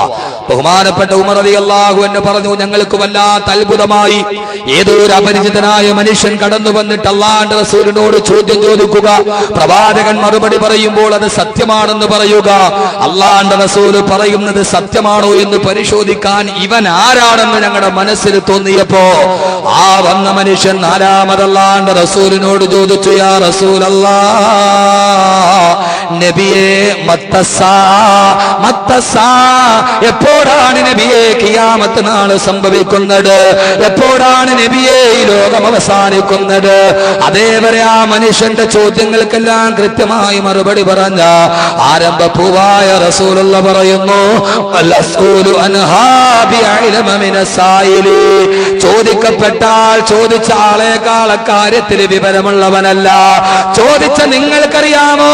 എങ്കിൽ എനിക്കും അറിയാം, നിങ്ങൾക്കറിയില്ലെങ്കിൽ എനിക്കും അറിയില്ല. അള്ളാന്റെ റസൂല് പറഞ്ഞു, ലോകാവസാനം എന്നാണെന്ന് ചോദിച്ചാൽ അതിനെക്കുറിച്ചുള്ള അറിവ് നമുക്ക് രണ്ടുപേർക്കും ഒരേപോലെയാണ്. എനിക്കറിയില്ല എന്നല്ലാന്റെ റസൂല് മറുപടി പറഞ്ഞു അത്രേ. അള്ളാന്റെ റസൂലിനും അറിയില്ല എന്നാണ് ലോകം അവസാനിക്കുന്നതെന്ന്. എന്നാണ് ലോകം അവസാനിക്കുന്നതെന്ന് ആഗതനായ മനുഷ്യൻ ചോദിച്ചു, നബിയെ, അള്ളാഹുവിന്റെ തിരുദൂതരെ, എന്നാൽ ലോകാവസാനത്തിന്റെ അടയാളങ്ങൾ ഞങ്ങൾക്കൊന്ന് പറഞ്ഞു തരുമോ? ലോകം അവസാനിക്കുന്നത് എന്നാണെന്ന് കൃത്യമായിട്ടറിയില്ല, എന്നാൽ ലോകം അവസാനിക്കുന്നതിന് മുമ്പുള്ള ചില അടയാളങ്ങളെങ്കിലും ഒന്ന് പറഞ്ഞു തരുമോ? അള്ളാന്റെ റസൂല് കുറെ അടയാളങ്ങൾ പറഞ്ഞു. അന്തലിതല്ലമത്തു റബ്ബതഹാ വഅൻതറൽ ഖുഫാത്തൽ ഉറാത്തൽ ആലത റിആ അസ്സായിയത താവലൂന ഫിൽ ബുനിയാൻ. അള്ളാന്റെ റസൂല് പറഞ്ഞ കുറെ അടയാളങ്ങൾ, സഹോദരങ്ങളെ, അടയാളങ്ങളിലേക്ക് നമുക്ക് ഇറങ്ങിച്ചെല്ലാം.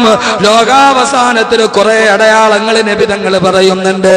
ഏതായാലും ഈ ലോകം അവസാനിക്കുമെന്ന കാര്യത്തിൽ ആർക്കും തർക്കമില്ല. ഒരാൾക്കും തർക്കമില്ലാത്ത ഒരേ ഒരു കാര്യം, ഈ ലോകം അവസാനിക്കാൻ പോവുകയാണ്. ഈ പ്രപഞ്ചത്തിന് ഇനി അധിക നാൾ ആയുസില്ല സഹോദര. ഈ പ്രപഞ്ചം ഇനി അധിക നാൾ നിലനിൽക്കുകയില്ല. ഈ പ്രപഞ്ചം തകരാൻ പോവുകയാണ്. 2009 ലോക പ്രശസ്ത ശാസ്ത്രജ്ഞന്മാര് മുഴുവനും ഒരുമിച്ച് കൂടിയ സമ്മേളനം കേംബ്രിഡ്ജ് സർവകലാശാലയിൽ ലോകത്തുള്ള മുഴുവൻ ശാസ്ത്രജ്ഞന്മാരെയും അഭിസംബോധന ചെയ്തുകൊണ്ട് ഇന്ന് ലോകത്ത് ജീവിച്ചിരിക്കുന്ന ഏറ്റവും വലിയ ഭൗതിക ശാസ്ത്രജ്ഞനായ സർ സ്റ്റീഫൻ ഹോക്കിംഗ്, ജന്മനാ തളർന്നുപോയ, അരയ്ക്ക് താഴ്ഭാഗത്തേക്ക് കഴിഞ്ഞു തളർന്നുപോയി വീൽ ചെയറിൽ ഇരുന്നു കൊണ്ട് സ്റ്റീഫൻ ഹോക്കിംഗ് 2009 പറഞ്ഞു, ഈ ലോകം അവസാനിക്കാൻ പോവുകയാണ്. ആരാണ് പറയുന്നത്? ലോകത്ത് ജീവിച്ചിരിക്കുന്ന ഏറ്റവും വലിയ ഭൗതിക ശാസ്ത്രജ്ഞൻ. ഈ ലോകം തകരാൻ പോവുകയാണ്. ലോകാവസാനം അടുത്തിരിക്കുകയാണ്. ലോകാവസാനത്തിന് രണ്ട് കാരണങ്ങളേ ഉള്ളൂ. ഒന്ന് ആഗോള താപനമാണ്, മറ്റൊന്ന് ആണവ വികിരണമാണ്. അദ്ദേഹം പറഞ്ഞു, വർദ്ധിച്ചു വരുന്ന ചൂട്. ഇന്നലെയും പാലക്കാട് ഒരു മനുഷ്യന്റെ ശരീരത്തിന്റെ തൊലി ഉരിഞ്ഞു മാറിയിരിക്കുന്നു. ഇതേ സമയത്താണ് കഴിഞ്ഞ വർഷം നമ്മൾ നരകത്തിന്റെ ചൂട് സംസാരിച്ചത്. സഹോദരങ്ങളെ, വർദ്ധിച്ചു വരുന്ന ചൂട്. രണ്ടാമത്തേതോ ആണവ വികിരണങ്ങൾ, അണുവായുധത്തിന്റെ പ്രസരണങ്ങൾ. ജപ്പാനിലെ 3 ആണവ റിയാക്ടറുകൾ പൊട്ടിത്തെറിച്ചപ്പോ 30 കിലോമീറ്റർ അപ്പുറത്തേക്ക് ഓടുകയാണ് ജപ്പാൻ ജനത. ജപ്പാൻ ജനത ഓടിയേ മതിയാകൂ. ലോകത്താദ്യമായിട്ട് ഇസ്ലാമിന്റെ ഹിജാബ് നിരോധിച്ച ജപ്പാൻ, ആദ്യമായിട്ട് ഖുർആൻ പഠിക്കുന്നത് പരസ്യമാക്കി വിലക്കിയ ജപ്പാൻ, ആദ്യമായിട്ട് അറബി ഭാഷ സംസാരിക്കരുതെന്ന് വിലക്കിയ ജപ്പാൻ, ഒരൽപ്പം സമ്പത്ത് കിട്ടിയപ്പോ 1935 രണ്ടാം ലോകമായുധത്തിൽ തകർന്നടിഞ്ഞതിന് ശേഷം ലോകത്തിന്റെ സാമ്പത്തിക ശക്തിയായിട്ട് പുരോഗമനത്തിന്റെ പടിവാതിൽ കയറിയപ്പോ ഇസ്ലാമിന്റെ ഹിജാബിന് പെണ്ണ് തലമറച്ചാൽ അതിനെ നിരോധിച്ച ആദ്യത്തെ രാജ്യം, ഖുർആൻ പഠിക്കുന്നത് നിരോധിച്ച ആദ്യത്തെ രാജ്യം, അറബി ഭാഷ നിരോധിച്ച ആദ്യത്തെ രാജ്യം, അല്ലാഹുവിന്റെ തീരുമാനം വന്നപ്പോ 30 കിലോമീറ്റർ അപ്പുറത്തേക്ക് ഓടുകയാണ്. രക്ഷിക്കാനിന് ദൈവമല്ലാതെ മറ്റൊരു ശക്തിയില്ല. അഹങ്കരിച്ച ജപ്പാനവിടെ അടുത്ത റിയാക്ടറിന്റെ ചുറ്റും കൂടി നിൽക്കുകയാണ്. എപ്പോഴും പൊട്ടിത്തെറിക്കുമെന്നറിയാൻ അല്ലാഹു ചോദിച്ചില്ലേ? ഇതിനേക്കാൾ അഹങ്കരിച്ച എത്ര സമൂഹത്തെ ഞാൻ തകർത്തെറിഞ്ഞു. ആദിനെ, സമൂദിനെ, നൂഹ് നബിയുടെ സമൂഹത്തെ തകർത്തെറിഞ്ഞത് നിങ്ങൾ കണ്ടില്ലേ? എന്റെ ദീനിനെതിരാണോ നിങ്ങൾ ഈ ചെയ്യുക? വിശുദ്ധമായ ഖുർആൻ ആദ്യം വലിച്ചെറിഞ്ഞ രാജ്യം, വലിച്ചു കീറിയ രാജ്യം, അല്ലാഹുവിന്റെ ശിക്ഷ ഇറങ്ങുകയാണ്. സഹോദരങ്ങളെ, ആരൊക്കെ സഹായിച്ചാലും ശമീർ, അമേരിക്ക എത്ര ഡോളർ കടം കൊടുത്താലും, UAE എത്ര കടം കൊടുത്താലും, ലാ ആസിമൽ യൗമ മിൻ അംരില്ലാഹ്, അല്ലാഹു തീരുമാനിച്ചതിൽ നിന്ന് രക്ഷിക്കാൻ ആർക്കാണ് കഴിയുന്നതെന്ന് വിശുദ്ധ ഖുർആൻ. സഹോദരങ്ങളെ, ആണവായുധങ്ങൾ ജപ്പാനിലെ ആണവ റിയാക്ടറുകൾ പൊട്ടിത്തെറിച്ചപ്പോ ലോകത്തുള്ള മുഴുവൻ ആണവ രാജ്യങ്ങളും ഇന്നലെ യോഗം ചേരുകയാണ്. ഇനി നമുക്ക് ആണവായുധം വേണ്ട, ഇനി നമുക്ക് അണുവായുധം വേണ്ട, ഇനി നമുക്ക് ആണവ നിലയങ്ങൾ വേണ്ട. ജപ്പാനിൽ ഒന്ന് പൊട്ടിത്തെറിച്ചപ്പോ 9.8 റിക്ടർ സ്കെയിലിൽ ഒന്ന് സൂചിപ്പിച്ചപ്പോ ലോകരാഷ്ട്രങ്ങൾ ഉടനെ പേടിച്ചുകൂടി. ഇനി അണുവായുധം വേണ്ട, ഇനി അണുവികിരണം വേണ്ട, ഇനി അണുശാലകൾ വേണ്ട.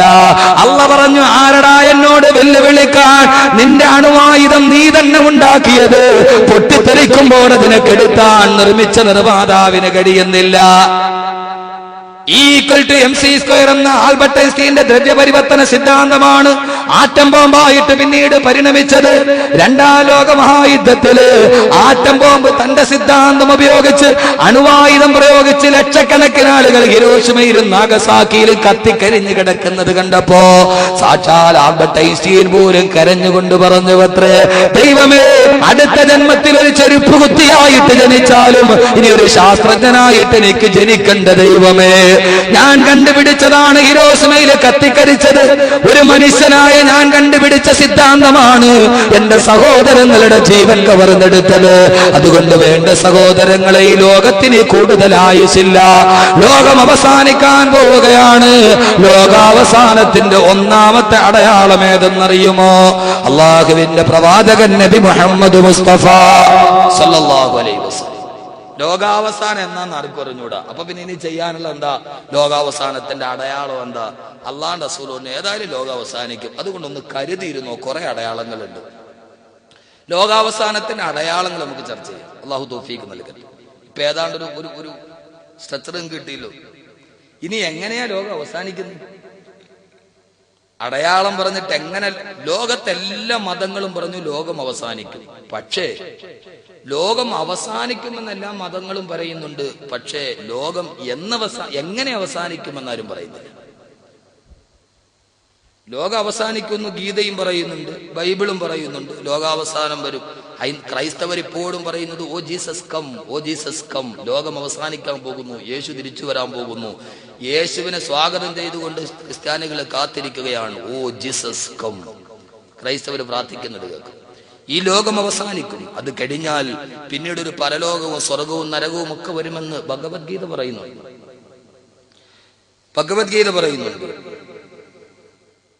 നതാവോ പ്രാപ്യസി സ്വർഗം ജിതാവോ ഭോഷ്യസേ മഹി തസ്മാദുത്തിഷ്ഠ കൗന്ദേയ യുദ്ധായ കൃതനിശ്ചയ. നാളെ മരിച്ചു പോകുന്നവന് സ്വർഗവും നരകവും ഉണ്ടെന്ന് ശ്രീകൃഷ്ണൻ അർജുനോട് പറഞ്ഞതായി ഭഗവത്ഗീത. പക്ഷെ ഇവരെല്ലാവരും ലോകം അവസാനിക്കുമെന്ന് പറയുന്നുണ്ട്. എങ്ങനെ അവസാനിക്കും എന്ന് കൃത്യമായി പറയുന്നത് വിശുദ്ധമായ ഖുർആനാണ്. അള്ളാഹു മനസ്സിലാക്കാൻ തൗഫീഖ് നൽകട്ടെ. അടയാളങ്ങളൊക്കെ പറഞ്ഞതിന് ശേഷം ലോകം എങ്ങനെ അവസാനിക്കും ഖുർആന്റെ ഒരു 10-14 സൂറത്തുകൾ അള്ളാഹു പറയുന്നുണ്ട്. ലോകാവസാനം എല്ലാവർക്കും പേടിയുള്ള കാര്യം. ലോകാവസാനം നമ്മൾ എല്ലാവരും കേട്ടിട്ടുണ്ട്. പക്ഷെ ഞാനൊന്ന് ചോദിക്കട്ടെ, ലോകാവസാനത്തിന്റെ ഏറ്റവും ആദ്യത്തെ അടയാളം ഏതാ? ആരെങ്കിലും പറയാം? ഇക്കൂട്ടത്തിൽ ഇരിക്കുന്ന ആരെങ്കിലും? ലോകാവസാനമൊക്കെ ഒത്തിരി ചെറിയ ചെറിയ അടയാളമുണ്ട്. 2 സൈസ് അടയാളമാണ്. അലാമാത്തു സുഗറ, മറ്റൊന്ന് അലാമാത്തുൽ കുബറ. അലാമാത്തു സുഗറ കുറച്ച് പറയാം. ലോകാവസാനത്തിന്റെ ഏറ്റവും ആദ്യത്തെ അടയാളം ഏതാ? ഈ സദസ്സിലിരിക്കുന്ന ആർക്കെങ്കിലും ഒന്ന് പറയാമോ? ലോകാവസാനത്തിന്റെ ലോകം അവസാനിക്കാൻ പോകുന്നു എന്നതിന്റെ ആദ്യത്തെ അടയാളം അള്ളാഹുവിന്റെ പ്രവാചകൻ നബി മുഹമ്മദ് മുസ്തഫ സല്ലല്ലാഹു അലൈഹി വസല്ലമയുടെ വിയോഗമാ. കാരണം 1,24,000 പരം വരുന്ന പ്രവാചകന്മാരുടെ ശൃംഖലയ്ക്ക് പരിസമാപ്തി കുറിച്ച് റസൂലുള്ള വന്നു. ഇനിയൊരു പ്രവാചകൻ വരാനില്ല. ഇനിയൊരു പ്രവാചകൻ വരാനില്ല. അള്ളാഹുവിന്റെ റസൂൽ ഈ ലോകത്ത് നിന്ന് വിട പറഞ്ഞതോടുകൂടി ഈ ലോകത്തിന്റെ അവസാനത്തിന് നാന്തി കുറിക്കുകയാണ്. കാരണം എന്താ? ഇതേവരെ ഒരു പ്രവാചകൻ വന്നാൽ പിന്നെ അടുത്ത പ്രവാചകൻ വരണം, ആ പ്രവാചകൻ വന്നാൽ പിന്നെ അടുത്ത പ്രവാചകൻ വരണം. മനസ്സിലായി പറഞ്ഞത്? ആ പ്രവാചകൻ വന്നാൽ പിന്നെ അടുത്ത പ്രവാചകൻ വരണം. ഓരോ പ്രവാചകന്മാരും മാറി മാറി വന്നിട്ട് അവരെല്ലാവരും പറഞ്ഞതെന്താ? പരലോകത്തെ കുറിച്ചാ. എല്ലാ പ്രവാചകന്മാരുടെയും വരവിന് തിരശ്ശീലയിട്ടുകൊണ്ട് ലോകത്തോട്ട് കടന്നു വന്ന വള്ളത്തോള് പറഞ്ഞതുപോലെ പെരുത്ത നൂറ്റാണ്ടിനിടയ്ക്കൊരിക്കൽ ഈ മരുപ്പറമ്പാ ഉലകത്തിൽ ഈശ്വരൻ നടുന്നു വൃക്ഷത്തെ തനിക്കു ബാന്ധരായി വരുന്നവർക്ക് വിശ്രമത്തിനായി അള്ളാഹുവിന്റെ പ്രവാചകൻ ലോകം മുഴുവനെ കാതോർത്തിരുന്ന ലോകത്തിന്റെ നായകൻ കടന്നു വരുമ്പോ അള്ളാഹുവിന്റെ പ്രവാചകൻ മക്കാ മരുഭൂമിയിലേക്ക് ഉദയം ചെയ്യുമ്പോ അതാ പ്രവാചകൻ വരുന്നതോടുകൂടെ ലോകാവസാനത്തിന് നാന്ദി കുറിക്കുകയാ. ഇനിയൊരു പ്രവാചകൻ വരാനില്ല, ഇനിയൊരു തിരുദൂതര് വരാനില്ല. ആരാണിത് പറഞ്ഞത്? അള്ളാഹുവിന്റെ പ്രവാചകൻ തന്നെയല്ലയോ ഇത് പറഞ്ഞത്? ഒരിക്കൽ അബൂദർ ഗിഫാർ റളിയല്ലാഹു അൻഹുവിന്റെ കൂടെ അള്ളാഹുവിന്റെ റസൂൽ മരുഭൂമിയിലൂടെ നടന്നു പോകുമ്പോ അബൂ ഖുബൈസ് പർവ്വതത്തിന്റെ മറുഭാഗത്ത് സൂര്യൻ അസ്തമിക്കാൻ പോവുകയാണ്. ആ സൂര്യൻ താഴോട്ട് അസ്തമിച്ച് താഴോട്ട് പോകുമ്പോ അള്ളാഹുവിന്റെ റസൂൽ അബൂദറിനോട് പറഞ്ഞു, അബൂദറേ, അബൂ ഖുബൈസ് പർവ്വതത്തിന്റെ മറുഭാഗത്ത് സൂര്യൻ അസ്തമിക്കുന്നത് കണ്ടോ? ആ സൂര്യാസ്തമയത്തിന് ഇനി എത്ര സമയം ബാക്കിയുണ്ടോ? ആ സൂര്യന്റെ ചെഞ്ചായ കിരണങ്ങൾ മെല്ലെ മെല്ലെ താടുന്നത് കണ്ടോ?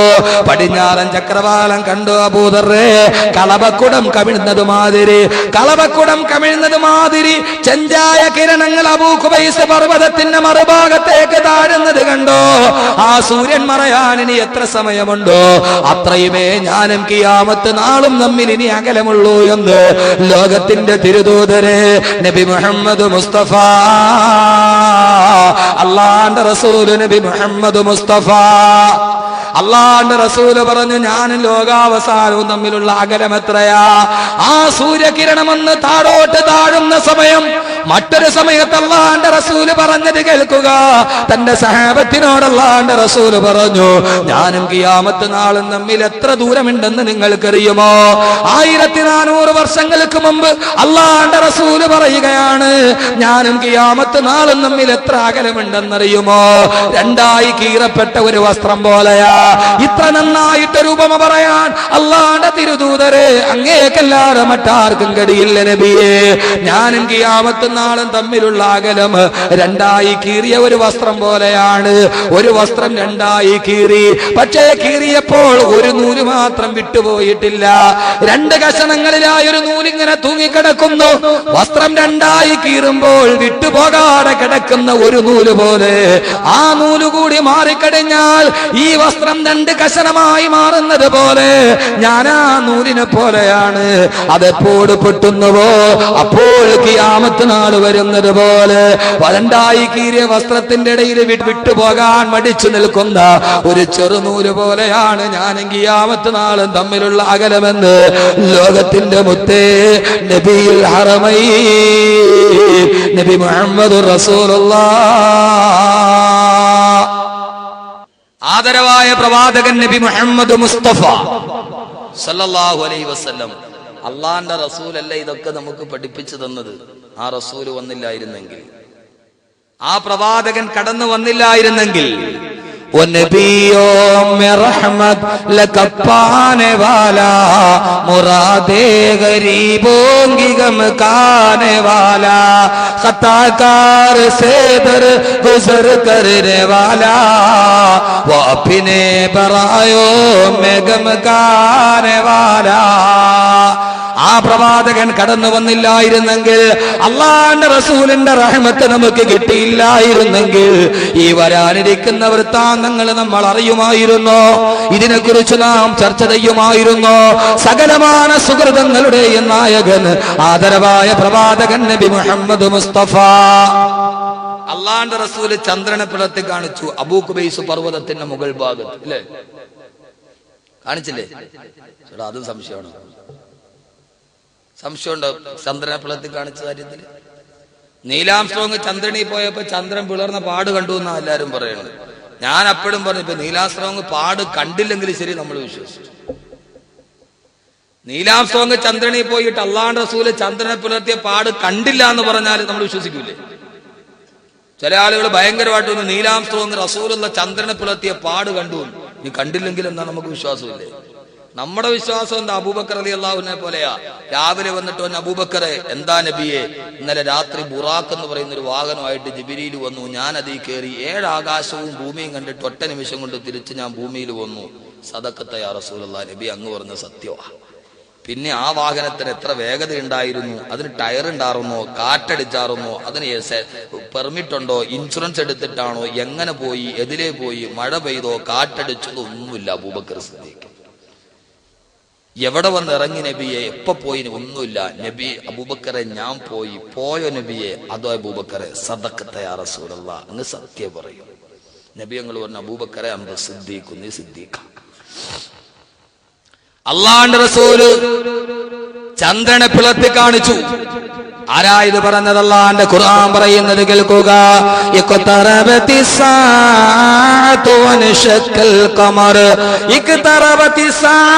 ഖിയാമത്ത് നാൾ അടുത്തിരിക്കുന്നു. ഇതാ ചന്ദ്രൻ പിളർന്നു മാറിയിരിക്കുന്നു. ആരാണ് പറഞ്ഞത്? അല്ലാഹുവിന്റെ ഖുർആനാണ്. ഖിയാമത്ത് നാൾ അടുത്തിരിക്കുകയാണ്. ചന്ദ്രൻ പിളർന്നിരിക്കുകയാണ്. ويقولوا سحر മുസ്തമിർ. ഇത്രയും വലിയ ഒരു അടയാളം കണ്ടിട്ടും അത് മന്ത്രജാലമാണെന്ന് പറഞ്ഞ മക്ക ഖുറൈശികളെ പോലെ നിങ്ങളായി പോകരുത്. ചന്ദ്രനെ പുലർത്തി കാണിച്ചത് ലോകാവസാനം അടുത്തതിന്റെ അടയാളമാണെന്ന് വിശുദ്ധ ഖുർആൻ, അള്ളാന്റെ ഖുർആൻ പറഞ്ഞ അടയാളം. ഇങ്ങനെ ധാരാളം അടയാളം റസൂലുള്ള പറഞ്ഞിട്ടുണ്ട്. ലോകാവസാനത്തിന്റെ അടയാളമായി ആദ്യത്തെ അടയാളം പ്രവാചകന്റെ നിയോഗമാണ്. രണ്ടാമത്തെ അടയാളം ചന്ദ്രൻ പിളർത്തി കാണിച്ചതാണ്. ഇനി മൂന്നാമത്തെ അടയാളങ്ങൾ കുറെ റസൂലുള്ള പറഞ്ഞിട്ടുണ്ട്. ഒന്ന് അലാമാത്തു സുഗ്റ, ചെറിയ ചെറിയ അടയാളങ്ങൾ. രണ്ട് അലാമാത്തുൽ കുബ്ര, വലിയ വലിയ അടയാളങ്ങൾ. ഈ അലാമാത്തുൽ കുബ്ര എന്ന് പറയുന്ന വലിയ അടയാളത്തിലാണ് ഇമാം മഹ്ദി, ദജ്ജാല്, യഅ്ജൂജ് മഅ്ജൂജ്, ദാബത്തുൽ അർള്, ഇങ്ങനെയുള്ള പൊടിപടലങ്ങൾ, ഇങ്ങനെയുള്ള കഅബ പൊളിക്കുക, ഇങ്ങനെയുള്ളതൊക്കെ വരുന്നത് അലാമാത്തുൽ കുബ്ര, വലിയ അടയാളങ്ങളിലാണ്. ചെറിയ അടയാളം എന്ന് പറഞ്ഞാൽ പെട്ടെന്ന് ഞാൻ പറഞ്ഞു പോകാം. ഏത് പറയണം? ചെറിയ അടയാളം പറയണോ വലുത് പറയണോ? ഏത് പറയണം? ചെറുത്. ചെറുത് പറഞ്ഞിട്ട് വലുത് പറയാം, അതല്ല അതിന്റെ തർത്തീബ്. അല്ല പെട്ടെന്ന് അങ്ങനെ ദജ്ജാലിനെ പറഞ്ഞാല് അല്ലേ? ഒന്നാമത്തെ അടയാളം എന്താ? കുറെ ചെറിയ അടയാളങ്ങളുണ്ട്, അത് പറഞ്ഞ് ഇൻഷാ അല്ലാഹ് പറ്റുന്നിടത്തോളം ഇന്ന് പറയാം. ഇതിന്റെ തുടർച്ചയാണ് നാളെയും കൃത്യമായിട്ട് വരിക. അള്ളാഹുവിന്റെ പ്രവാചകൻ പറഞ്ഞ ചെറിയ ചെറിയ അടയാളം നമുക്ക് എല്ലാവർക്കും അറിയാം. അതിനെ നമുക്ക് മൂന്നായിട്ട് തിരിക്കാം. ഒന്ന്, സാമൂഹിക മേഖലകളിൽ ഉണ്ടാകുന്ന അധപ്പതനം. രണ്ട്, സാമ്പത്തിക മേഖലകളിൽ ഉണ്ടാകുന്ന അധപ്പതനം. മൂന്ന്, കുടുംബ മേഖലകളിൽ ഉണ്ടാകുന്ന അനാശാസ്യങ്ങൾ. ഇത് ലോകാവസാനത്തിന്റെ അടയാളമാണ്. അള്ളാന്റെ റസൂൽ ഒന്നാമതായിട്ട് പറഞ്ഞു, ഇദത്തുഹിദൽ ഫൈഉ ദിവല, പൊതുഖജനാവ് തൂർത്തടിക്കപ്പെടുക. അതിനെ കുറിച്ച് ഞാൻ വാദം പറയണം. പൊതുഖജനാവ് തൂർത്തടിക്കപ്പെടുക ഒന്നാമത്തെ അടയാളം. ചെറിയ അടയാളത്തിൽ ഞാൻ അതിനെ കുറിച്ച് വാദം പറയണം. അള്ളാന്റെ റസൂല് പറഞ്ഞു പൊതുഖജനാവ് തൂർത്തടിക്കപ്പെടുക. ആരാ പറയുന്നത്? ഒരല്പസമയം കൊണ്ട് ഏതാണ്ട് 10ഓളം അടയാളമുണ്ട്. അത് പറഞ്ഞിട്ട് നിങ്ങളൊന്ന് ചിന്തിക്കണം. ഈ അടയാളം കേൾക്കുമ്പോ വെറുതെ താടയ്ക്ക് കൈ കൊടുത്തിട്ട് ഓ ലോകം അവസാനിക്കാടായടേ എന്ന് പറഞ്ഞാ പോരാ. ഞാൻ ലോകാവസാനത്തിന്റെ അടയാളമാണോ? ഞാൻ ലോകാവസാനത്തിന്റെ അടയാളമാണോ? എന്റെ കുടുംബം ലോകാവസാനത്തിന്റെ അടയാളമാണോ എന്നൊരു ചിന്ത ഉണ്ടാവണം. അല്ലാതെ വെറുതെ കേട്ടിട്ട് അടയ്ക്കാറായടേ എന്ന് പറഞ്ഞിട്ടിരിക്കലല്ല. അള്ളാന്റെ റസൂല് പറഞ്ഞു, ഇദത്തുഹിദൽ ഫൈഉ ദിവല, പൊതുഖജനാവ് ധൂർത്തടിക്കപ്പെടുക. പാവപ്പെട്ടവന്റെ നികുതിത്തണം പിരിച്ചുകൊണ്ടുപോയിട്ട് സൂക്ഷിക്കാൻ ഏൽപ്പിക്കപ്പെട്ട ഭരണാധികാരി വർഗം തന്നെ ആരെന്ത് വിചാരിച്ചാലും പ്രശ്നമില്ല. അള്ളാന്റെ റസൂല് പറഞ്ഞതാണ് ലോകാവസാനത്തിന്റെ അടയാളമായി. അത് അഴിമതിയിലൂടെ, കുംഭകോണത്തിലൂടെ ഏതൊക്കെ ഭരണാധികാരികളെ തട്ടിയെടുക്കുന്നു. പൊതുഖജനാവ് യാതൊരുവിധ തത്വദീക്ഷയില്ലാതെ ധൂർത്തടിക്കപ്പെടുമ്പോ അത് ലോകാവസാനത്തിന്റെ അടയാളമാണെന്ന് ആദരവായ പ്രവാചകൻ നബി മുഹമ്മദുർ റസൂലുള്ളാഹ്. സഹോദരങ്ങളെ, നമ്മുടെ രാജ്യത്തിന്റെ പൊതുരംഗമെന്ന് ആലോചിച്ചു നോക്കുക. അത് ലോകാവസാനത്തിന്റെ അടയാളമായി മാറുന്നുവോ? ഏറ്റവും വലിയ കുംഭകോണങ്ങൾ, അതിലെല്ലാവരും സമന്മാരാണ്, തുല്യന്മാരാണ്. അതുകൊണ്ട് ഇവിടെ വെച്ച് ഞാൻ എന്റെ കൽബിൽ തൊട്ട് പറയുകയാണ്, സഹോദരങ്ങളെ, നിങ്ങളൊന്ന് പുനർവിചിന്തനം ചെയ്യണം. അല്ലാഹുവേ, ഞാനും അതിന് ഭാഗവാക്കാകുന്നുവോ? ഞാൻ പ്രതിനിധാനം ചെയ്യുന്നത് ലോകാവസാനത്തിന്റെ അടയാളമായി മാറുന്നുവോ? അല്ലാഹു നമ്മെ എല്ലാവരെയും കാത്തുരക്ഷിക്കുമാറാകട്ടെ. അള്ളാഹുവിന്റെ പ്രവാചകൻ പറഞ്ഞു, പൊതുഖജനാവ് ധൂർത്തടിക്കപ്പെട്ടാൽ ഇത് നിങ്ങൾ നന്നായിട്ട് കേൾക്കേണ്ട വിഷയമാ. ഇതിന്റെ ഇടയിൽ ആരും നിങ്ങൾ അലോസരായി പോകരുത്. ഇതിന്റെ ഇടയിലാണ് നമുക്ക് നമ്മുടെ പ്രവാചകനെ കണ്ടെത്തേണ്ടത്. അള്ളാഹുവിന്റെ പ്രവാചകൻ പറഞ്ഞു, വിശ്വാസികളുടെ, പ്രജകളുടെ സ്വത്ത് മുഴുവനും ഏൽപ്പിക്കപ്പെട്ടിട്ട് സ്വന്തം കുടുംബത്തിന് വേണ്ടി, സ്വന്തം താല്പര്യങ്ങൾക്ക് വേണ്ടി പൊതുഖജനാവ് ധൂർത്തടിക്കപ്പെട്ടാൽ, സഹോദരങ്ങളെ, ലോകം കണ്ട ഏറ്റവും വലിയ കുംഭകോണം നമ്മുടെ നാട്ടിൽ നടന്നപ്പോ 1,75,000 കോടി രൂപ ഒരൊറ്റ കുംഭകോണത്തിലൂടെ കടന്നു വന്നപ്പോ, ഒരൊറ്റ അഴിമതിയിലൂടെ രാജ്യത്തിന് നഷ്ടപ്പെട്ടത് 1,75,000 കോടി രൂപയാ. ഒരൊറ്റ അഴിമതിയിലൂടെ കിട്ടിയ പൈസ എങ്ങാനും 100 രൂപയുടെ ഒറ്റ നോട്ടുകളാക്കി നിരത്തി നിരത്തിവെച്ച ആ ഒരൊറ്റ അഴിമതിയിലൂടെ കിട്ടിയ, കുംഭകോണത്തിലൂടെ കിട്ടിയ അഴിമതിയിലൂടെ കിട്ടിയ 1,75,000 കോടി രൂപ 100 രൂപയുടെ ഓരോ നോട്ടുകളായിട്ട് റോഡിലൂടെ നിരത്തിവെച്ചാൽ 1,76,000 കിലോമീറ്റർ വരെ അതിന് ദൂരം വരുമെങ്കിൽ ആ ഒരൊറ്റ അഴിമതിയിൽ കിട്ടിയ പൈസ മുഴുവനും 100ന്റെ കെട്ടുകളാക്കിയിട്ട് അടുക്കി വെച്ച അതിന് ഏതാണ്ട് 276 കിലോമീറ്റർ അകലം വരെ നീളം വരുമെങ്കിൽ ഒരൊറ്റ കുംഭകോണത്തിൽ കിട്ടിയ പൈസ 100ന്റെ കെട്ടുകളാക്കി അടുക്കി വെച്ചിട്ട് അതിന്റെ ആദ്യത്തെ അറ്റം കൊല്ലത്ത് വെച്ചാൽ അതിന്റെ മറ്റേറ്റം 276 കിലോമീറ്റർ അകലം പാലക്കാട് വരെ എത്തുമെങ്കിൽ ആ ഒരൊറ്റ കുംഭകോണത്തിലൂടെ കിട്ടിയ പൈസ ഈ നമ്മുടെ നാട്ടിലെ ഇന്ത്യ രാജ്യത്തിലെ ഏതാണ്ട് 160 കോടിയോളം വരുന്ന പാവങ്ങൾക്കെങ്ങാനും വീതിച്ചു കൊടുത്താൽ ഓരോ ഇന്ത്യക്കാരനും 1,113 രൂപ വരെ കിട്ടുമെങ്കിൽ ആ പൈസ കേരളത്തിലെ 3 കോടി ജനങ്ങൾക്ക് വീതിച്ചു കൊടുത്താൽ ഓരോ കേരളീയനും 50,823 രൂപ വെച്ച് കിട്ടുമെങ്കിൽ ആ പൈസ കൊണ്ട് ഇന്ത്യ രാജ്യത്തിലെ മുഴുവൻ പാവപ്പെട്ടവർക്കും 2 രൂപ നിരക്കിൽ അരി കൊടുക്കാൻ തീരുമാനിച്ച 3 വർഷവും 2 മാസവും അരി കൊടുക്കാൻ ആ പൈസ തികയുമെങ്കിൽ ഒരൊറ്റ അഴിമതിയുടെ കഥയാ ഞാൻ പറഞ്ഞത്. അള്ളാന്റെ റസൂല് പറഞ്ഞു, പൊതുഖജനാവ് ധൂർത്തടിക്കപ്പെട്ട ഒരധികാരം കയ്യിലോട്ട് കിട്ടിയാൽ സർവ്വതും മുടിച്ചിട്ടിറങ്ങിപ്പോകുന്ന ഭരണാധികാരികളുടെ കാലം വന്ന ഇവിടെ നിങ്ങൾ അറിയുമോ, അള്ളാന്റെ റസൂലിനെ നിങ്ങൾക്കറിയുമോ, 4 ലക്ഷം ചതുരശ്ര കിലോമീറ്റർ വിശാല വിസ്തൃതമായ അറേബ്യൻ സാമ്രാജ്യത്തിന്റെ പ്രധാനമന്ത്രിയും പ്രവാചകനാ, പ്രസിഡന്റും പ്രവാചകനാണ്, ധനമന്ത്രിയും പ്രവാചകനാണ്, ചീഫ് സെക്രട്ടറിയും പ്രവാചകനാ. അള്ളാന്റെ റസൂല് എന്തെങ്കിലും എടുത്താൽ ചോദ്യം ചെയ്യാൻ ഒരു സഹാബി പോലും മെനക്കെടില്ല. ആ സമയത്തിലും മദീനത്തിന്റെ രാജാവിന്റെ കൊട്ടാരത്തിന്റെ അവസ്ഥ എന്താണെന്നറിയണോ? അള്ളാന്റെ റസൂൽ എന്ന മദീനത്തെ പ്രസിഡന്റിന്റെ, അറേബ്യയുടെ പ്രസിഡന്റിന്റെ കൊട്ടാരത്തിന്റെ അവസ്ഥ കേൾക്കണോ? അതറിയണമെങ്കിൽ ആ കൊട്ടാരത്തിലെ രാജ്ഞി പറയട്ടെ. അറേബ്യ എന്ന സാമ്രാജ്യത്തിന്റെ രാജാവായ മുഹമ്മദ് റസൂലുള്ളാഹിയുടെ രാജ്ഞി ആയിഷ ബീവി പറയുന്നത് കേൾക്കുക. നറൽ ഹിലാല തുമ്മൽ ഹിലാല തുമ്മൽ ഹിലാല വഫീ അബിയാത്തി റസൂലില്ലാഹി സല്ലല്ലാഹു അലൈഹി വസല്ലം മാ നസ്തൗഖിദു നാറാ. ആയിഷ ബീവി പറയുകയാണ്, 1ാമത്തെ മാസപ്പിറവിയും ഞങ്ങൾ കണ്ടു, 2ാമത്തെ മാസപ്പിറവിയും കണ്ടു, 3 മാസപ്പിറവിയും കണ്ടു. 3 മാസങ്ങൾ കടന്നുപോയി. ഈ 3 മാസവും വഫീ അബിയാത്തി റസൂലില്ലാഹി സ്വല്ലല്ലാഹു അലൈഹി വസല്ലം മാ നസ്തൗഖിദു നാറാ. അള്ളാന്റെ റസൂലിന്റെ വീട്ടിലെ അടുപ്പത്ത് തീ പുകഞ്ഞിട്ടില്ല. 3 മാസം അടുപ്പത്ത് തീ പുകഞ്ഞിട്ടില്ലാത്തൊരു പ്രസിഡന്റിന്റെ ഔദ്യോഗിക വസതി നിങ്ങൾക്കറിയോ?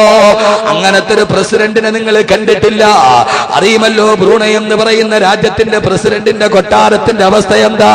ബ്രൂണൈ നദിക്കരയിലെ 4,488 ശീതീകരിച്ച റൂമുകളുള്ള 788 എയർ കണ്ടീഷൻ ബാത്റൂമുകളുള്ള ആ ബാത്റൂമിലെ ക്ലോസറ്റ് പോലും സ്വർണ്ണത്തിൽ പണിതുവെച്ച സുൽത്താൻ സലാഹുദ്ദീൻ ബോക്കിയ എന്ന ബ്രൂണൈ സുൽത്താൻ. ആ ബ്രൂണൈ സുൽത്താന്റെ 1 മിനിറ്റത്തെ വരുമാനം എത്രയാണെന്നറിയോ? 1 മിനിറ്റ് കൊണ്ട് 53 യൂറോ സമ്പാദിക്കുന്ന എന്ന് പറഞ്ഞാൽ 1 മിനിറ്റ് കൊണ്ട് 5,522 രൂപ സമ്പാദിക്കുന്ന, 1 മണിക്കൂർ കൊണ്ട് 1,200 യൂറോ സമ്പാദിക്കുന്ന, 1 മണിക്കൂർ കൊണ്ട് നമ്മുടെ കണക്കിൽ പറഞ്ഞാൽ 2,82,000 രൂപ സമ്പാദിക്കുന്ന, ഒരാഴ്ച കൊണ്ട് 1 ലക്ഷം യൂറോ സമ്പാദിക്കുന്ന, 1 ലക്ഷം കൊണ്ട് 100 കോടിയിലധികം രൂപ സമ്പാദ്യമുള്ള സാക്ഷാൽ ബ്രൂണൈ സുൽത്താൻ ഉണ്ടല്ലോ. ആ സുൽത്താന്റെ കൊട്ടാരത്തിന്റെ പോർച്ചിൽ കിടക്കുന്ന കാറിന്റെ എണ്ണം എത്രയെന്നറിയോ? 7,000 കാറുകളാ കിടക്കുന്നത്. 820ഓളം വോക്സ് വാഗൺ അടക്കമുള്ള, 280ഓളം ജഗ്വാർ അടക്കമുള്ള, ഏതാണ്ട് 920ഓളം ബെൻസിന്റെ 5 ക്ലാസ് വണ്ടി അടക്കമുള്ള ലോകത്തിലെ അപൂർവം കാറുകളുടെ ശേഖരം 7,000ഓളം കാറുകൾ ശീതീകരിച്ച പോർച്ചിൽ നിരത്തിയിട്ട സാക്ഷാൽ ബ്രൂണൈ സുൽത്താൻ 18 വയസ്സ് തന്റെ മോൾക്ക് തികഞ്ഞപ്പോ അവൾക്ക് പിറന്നാൾ സമ്മാനം കൊടുത്തത് ബോയിങ് 747 എന്ന് പറയുന്ന വിമാനമായിരുന്നെങ്കിൽ 18 വയസ്സ് പ്രായം കാണിച്ച പെണ്ണിന് വിമാനം കയ്യിൽ കൊടുത്തിട്ട് സാക്ഷാൽ ആകാശത്തുകൂടി മൂളിപ്പിറക്കുന്ന വിമാനം ജന്മദിന സമ്മാനം കൊടുത്ത ലോകത്തിന്റെ രാഷ്ട്രത്തലവന്മാരുടെ മുമ്പ് അല്ലാഹുവിന്റെ റസൂല് പറഞ്ഞു, പൊതുഖജനാവ് ധൂർത്തടിക്കപ്പെടുന്നൊരു കാലം വരുമ്പോ നിങ്ങൾ ഖിയാമത്ത് നാളിനെ പ്രതീക്ഷിച്ചു കൊള്ളുക എന്ന് ആദരവായ പ്രവാചകൻ നബി മുഹമ്മദ് മുസ്തഫ ഒറ്റ വാക്കിൽ ഞാൻ പെട്ടെന്ന് പറഞ്ഞു പോകാൻ. 2 വസക്കാത്തു മഗ്നമാ, സക്കാത്ത് കൊടുക്കാൻ അർഹതയുള്ള ആളുകൾ. ഞാൻ ഈ ലോകാവസാനത്തിന്റെ അടയാളം പറയുമ്പോ പണക്കാരെ, സമ്പന്നതയുള്ളവരെ നിങ്ങളൊന്ന് ചിന്തിക്കണേ. അല്ലാഹുവേ, ലോകാവസാനത്തിന്റെ അടയാളമായി മാറുകയാണോ? സക്കാത്ത് കൊടുക്കാൻ വർഷാവർഷം പൈസ കണക്ക് കൂട്ടി നോക്കുമ്പോ സക്കാത്തിന്റെ ദ്രവ്യം എത്രയാണോ അത്രയും കഴിഞ്ഞിട്ട് 2.5% സക്കാത്ത് കൊടുക്കാൻ അർഹതപ്പെട്ടവര് ആ സക്കാത്ത് എങ്ങാനും കൊടുക്കാത്ത കാലം വന്നാൽ സക്കാത്തും മഗ്നമാ, ഗനീമത്ത് പോലെ സക്കാത്തും മഗ്റമാ, കടം പോലെ സക്കാത്തിട്ടിരിക്കുന്ന കാലം.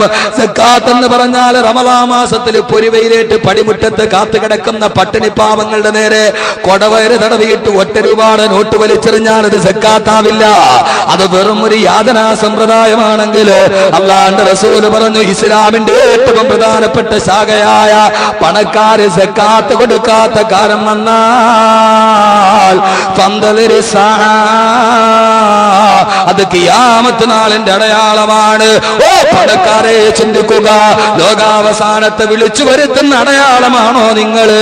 കറക്റ്റായിട്ട് സക്കാത്ത് കൊടുക്കണേ. സമയത്തിന്റെ പരിമിതി കൊണ്ട് വിശദീകരിക്കാൻ സമയമില്ല.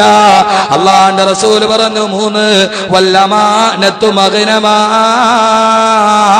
ഒരാള് വിശ്വസിച്ചിട്ട് ഏൽപ്പിച്ചിട്ട് പോയ സ്വത്ത് അവൻ വന്ന് തിരിച്ചു ചോദിക്കുമ്പോ കൊടുക്കാതെ അവനെ ചതിക്കുന്ന മനുഷ്യരുടെ കാലം വന്നാ, ഷെയർ കച്ചവടം നടത്തിയിട്ട് പാവപ്പെട്ടവനെ വഞ്ചിച്ചിട്ട് സർവ്വതും വിഴുങ്ങുന്ന ഒരു മനുഷ്യന്മാരുടെ സമൂഹത്തിന്റെ കാലം വന്നാ, എന്റെ പ്രിയപ്പെട്ട കൊല്ലം നിവാസികളെ, അമാനത്തിന് യാതൊരുവിധ പദവി കൊടുക്കാതെ ആരെങ്കിലും നമ്മളെ വിശ്വസിച്ചിട്ട് കൂട്ടുകച്ചവടത്തിന് കൂടിയാ, ആരെങ്കിലും വിശ്വസിച്ചിട്ട് നമ്മുടെ കൂടെ കൂടിയാൽ അവനെ ചതിച്ചിട്ട് സ്വയം പണക്കാരനാകുന്നവൻ വന്നാൽ അത് ഖിയാമത്ത് നാളിന്റെ അടയാളമാണെന്ന് നബി മുഹമ്മദ് മുസ്തഫ.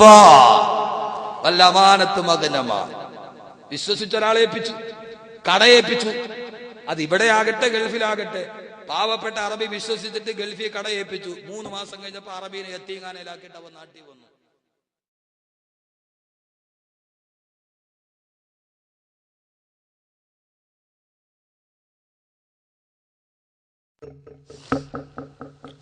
അള്ളാന്റെ റസൂല് പറഞ്ഞു 4 ദീനിന്റെ ഉപയോഗത്തിനു വേണ്ടിയല്ലാതെ ഇൽമിനെ പഠിപ്പിക്കുക. ഇതിന് പല അർത്ഥമുണ്ട്. ചിലപ്പോ പറഞ്ഞാൽ കൊടുക്കും. അള്ളാഹുവിന്റെ ദീനിന്റെ പുരോഗമനത്തിന് വേണ്ടിയല്ലാതെ, അള്ളാഹുവിന്റെ ദീനിന്റെ പ്രബോധനത്തിന് വേണ്ടിയല്ലാതെ പഠിക്കപ്പെട്ട വിജ്ഞാനം വിനിയോഗിക്കപ്പെടുന്ന ഒരു കാലം വന്നാൽ അവനവന് വേണ്ടി, അവനവന്റെ നിലനിൽപ്പിന് വേണ്ടി, അവനവന്റെ പ്രതിരോധത്തിന് വേണ്ടി, അവനവന്റെ കുംഭവർപ്പിക്കാൻ വേണ്ടി ഏതെങ്കിലുമൊക്കെ രീതി ഇസ്ലാമിന് ഗുണകരമല്ലാത്ത രീതിയിൽ, അള്ളാഹുവിന്റെ ദീനിന് പോറലേൽപ്പിക്കുന്ന രീതിയിൽ ഇൽമിനെ വിനിയോഗിക്കപ്പെടുന്ന കാലം വരുമ്പോ അള്ളാഹുവിന്റെ റസൂൽ പറഞ്ഞു, ദീനിന് വേണ്ടിയല്ലാതെ ഇൽമു പ്രചരിപ്പിക്കപ്പെടുക. അതേപോലെ അള്ളാഹുവിന്റെ ഇൽമു പഠിച്ച ആലിമീങ്ങൾ അവഗണിക്കുക, അവരെ പരിഹസിക്കുക, അവരെ പുരോഹിത വർഗം എന്ന് പറഞ്ഞിട്ട് പഠിച്ചു പുറത്താക്കുക ഖിയാമത്ത് നാളിന്റെ അടയാളമാണെന്ന് നബി മുഹമ്മദ് മുസ്തഫ. ഇൽമിന് യാതൊരുവിധ വിലയും ഇല്ലാതാവുക. അള്ളാഹു ഏറ്റവും കൂടുതൽ വില നൽകിയത് ഇൽമിനാ. ആ ഇൽമിന് വിലയില്ല, ആലിമീങ്ങൾക്ക് വിലയില്ല. അവരെ സമൂഹത്തിലെ 3ാം കിടയായിട്ട് കാണുക. അള്ളാഹു കാത്തിരക്ഷിക്കട്ടെ. കാണാൻ പാടില്ല. അള്ളാഹുവിന്റെ ഇൽമു പഠിച്ച യഥാർത്ഥ ആലിമീങ്ങൾ ആ ഇൽമിന്റെ വിലയറിയണം. ആലിമീങ്ങളെ ബഹുമാനിക്കാൻ പഠിക്കണം. അള്ളാഹു തൗഫീഖ് നൽകട്ടെ. അവരെ സഹായിക്കണം, അവരെ ആദരിക്കണം. 10-12 വർഷം ദറസിലൊക്കെ പഠിച്ചിട്ടൊരു നാട്ടിൽ വന്ന് സേവനം ചെയ്യുമ്പോൾ എന്റെ പ്രിയപ്പെട്ട സഹോദരങ്ങളെ, പരസ്പരം ഒരു സ്നേഹം. ആ നാട്ടിലെ ഇമാമും ആ നാട്ടിലെ ജനങ്ങളും ഒന്നിച്ച് സ്നേഹിച്ച് കമ്മിറ്റിയൊക്കെ ഒന്നിച്ചാകുമ്പോൾ ആ നാട്ടിൽ ദീനുണ്ടാവുക. 4 വഴിക്ക് നിൽക്കുമ്പോൾ ദീനുണ്ടാവുക ഇല്ല. കമ്മിറ്റിക്ക് ഉസ്താനെ പുറത്താക്കണം, ഉസ്താന് കമ്മിറ്റിയെ പുറത്താക്കണം, ജനങ്ങൾക്ക് 2 പേരെയും പുറത്താക്കണം. അങ്ങനെയല്ല, എല്ലാവരും കൂടെ ഒന്നിച്ച് നിൽക്കണം. അള്ളാഹു തൗഫീഖ് നൽകട്ടെ. നമ്മളെല്ലാവരും ഒന്നിച്ച് നിൽക്കുക. പക്ഷെ ഇതേവരെ നമ്മൾ നിന്നെടുത്തുന്ന ഒരടി പോയിട്ടില്ല. എല്ലാരും പറയുന്നതാ ഞങ്ങൾ ഇസ്ലാമിനെ പുരോഗമിപ്പിക്കുക. എങ്ങോട്ട്? ഇരുട്ടുമുറിയിൽ ഒരു കട്ടില് കിടക്കുന്നു. 4 മക്കളോട് പിതാവ് പറഞ്ഞു, മോനെ ഇതൊന്നും എടുത്ത് വെളിയിലിട്, മുറിയിൽ ഇരുട്ടാണ്. 4 പേരും പോയി പിടിച്ചു. 1 മണിക്കൂർ 4 പേര് 4 മൂലയെ പിടിച്ചു. 1 മണിക്കൂർ പിടിച്ചിട്ടും കട്ടില് കിടന്നെടുത്ത് നനങ്ങിയില്ല. 1 മണിക്കൂർ കൊണ്ട് വാപ്പ കൊണ്ട് വെച്ച്, മക്കളെ കട്ടിൽ ഇതുവരെ അനങ്ങിയില്ല, അവിടെ തന്നെ കിടക്കാൻ, ഇതെന്താ എടുക്കാത്ത? നിങ്ങൾ 4 പേരുണ്ടല്ലോ. അപ്പൊ മൂത്തവൻ ചോദിച്ചു ഇളയവനോടാണ്, നീ എങ്ങോട്ടാ വലിച്ചത്? ഞാൻ കിഴക്കോട്ട്. നീ എങ്ങോട്ടാ വലിച്ചത്? ഞാൻ പടിഞ്ഞാറോട്ട്. അടുത്തോണ്ട് വെച്ച് നീ എങ്ങോട്ടാ ഇത് വലിക്കാം? ഞാൻ തെക്കോട്ട് വലിച്ചു. ഇതിലല്ലേ ഇറക്കണ്ടേ? നാലാമത് നീ എങ്ങോട്ട് വലിച്ചു? ഞാൻ വടക്കോട്ട് വലിച്ചു. അതിലല്ലേ ഇറക്കണ്ടേ?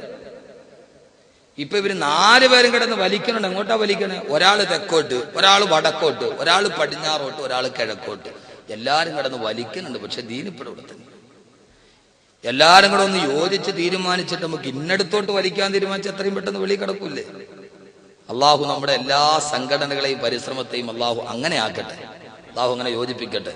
അള്ളാഹു തൗഫീക്ക് നൽകി അനുഗ്രഹിക്കുമാറാകട്ടെ. എന്റെ പ്രിയപ്പെട്ട സഹോദരങ്ങളെ, അള്ളാഹുവിന്റെ പ്രവാചകൻ നബി മുഹമ്മദ് റസൂലുള്ളാഹി സ്വല്ലല്ലാഹി അലൈഹി വസല്ലം പറഞ്ഞു, ഇതൊക്കെ സാമൂഹിക ചുറ്റുപാടുകൾ ഉണ്ടാകുന്ന ബുദ്ധിമുട്ടുകളാണ്. സാമൂഹിക രംഗം മോശമാവുക. രണ്ടാമത് അള്ളാഹുവിന്റെ റസൂൽ പറഞ്ഞ കുടുംബരംഗത്തിൽ, നമ്മുടെ കുടുംബത്തിലെ ലോകാവസാനത്തിന്റെ അടയാളമുണ്ട്. അതേതൊക്കെയാ? അള്ളാഹുവിന്റെ പ്രവാചകൻ പറഞ്ഞു,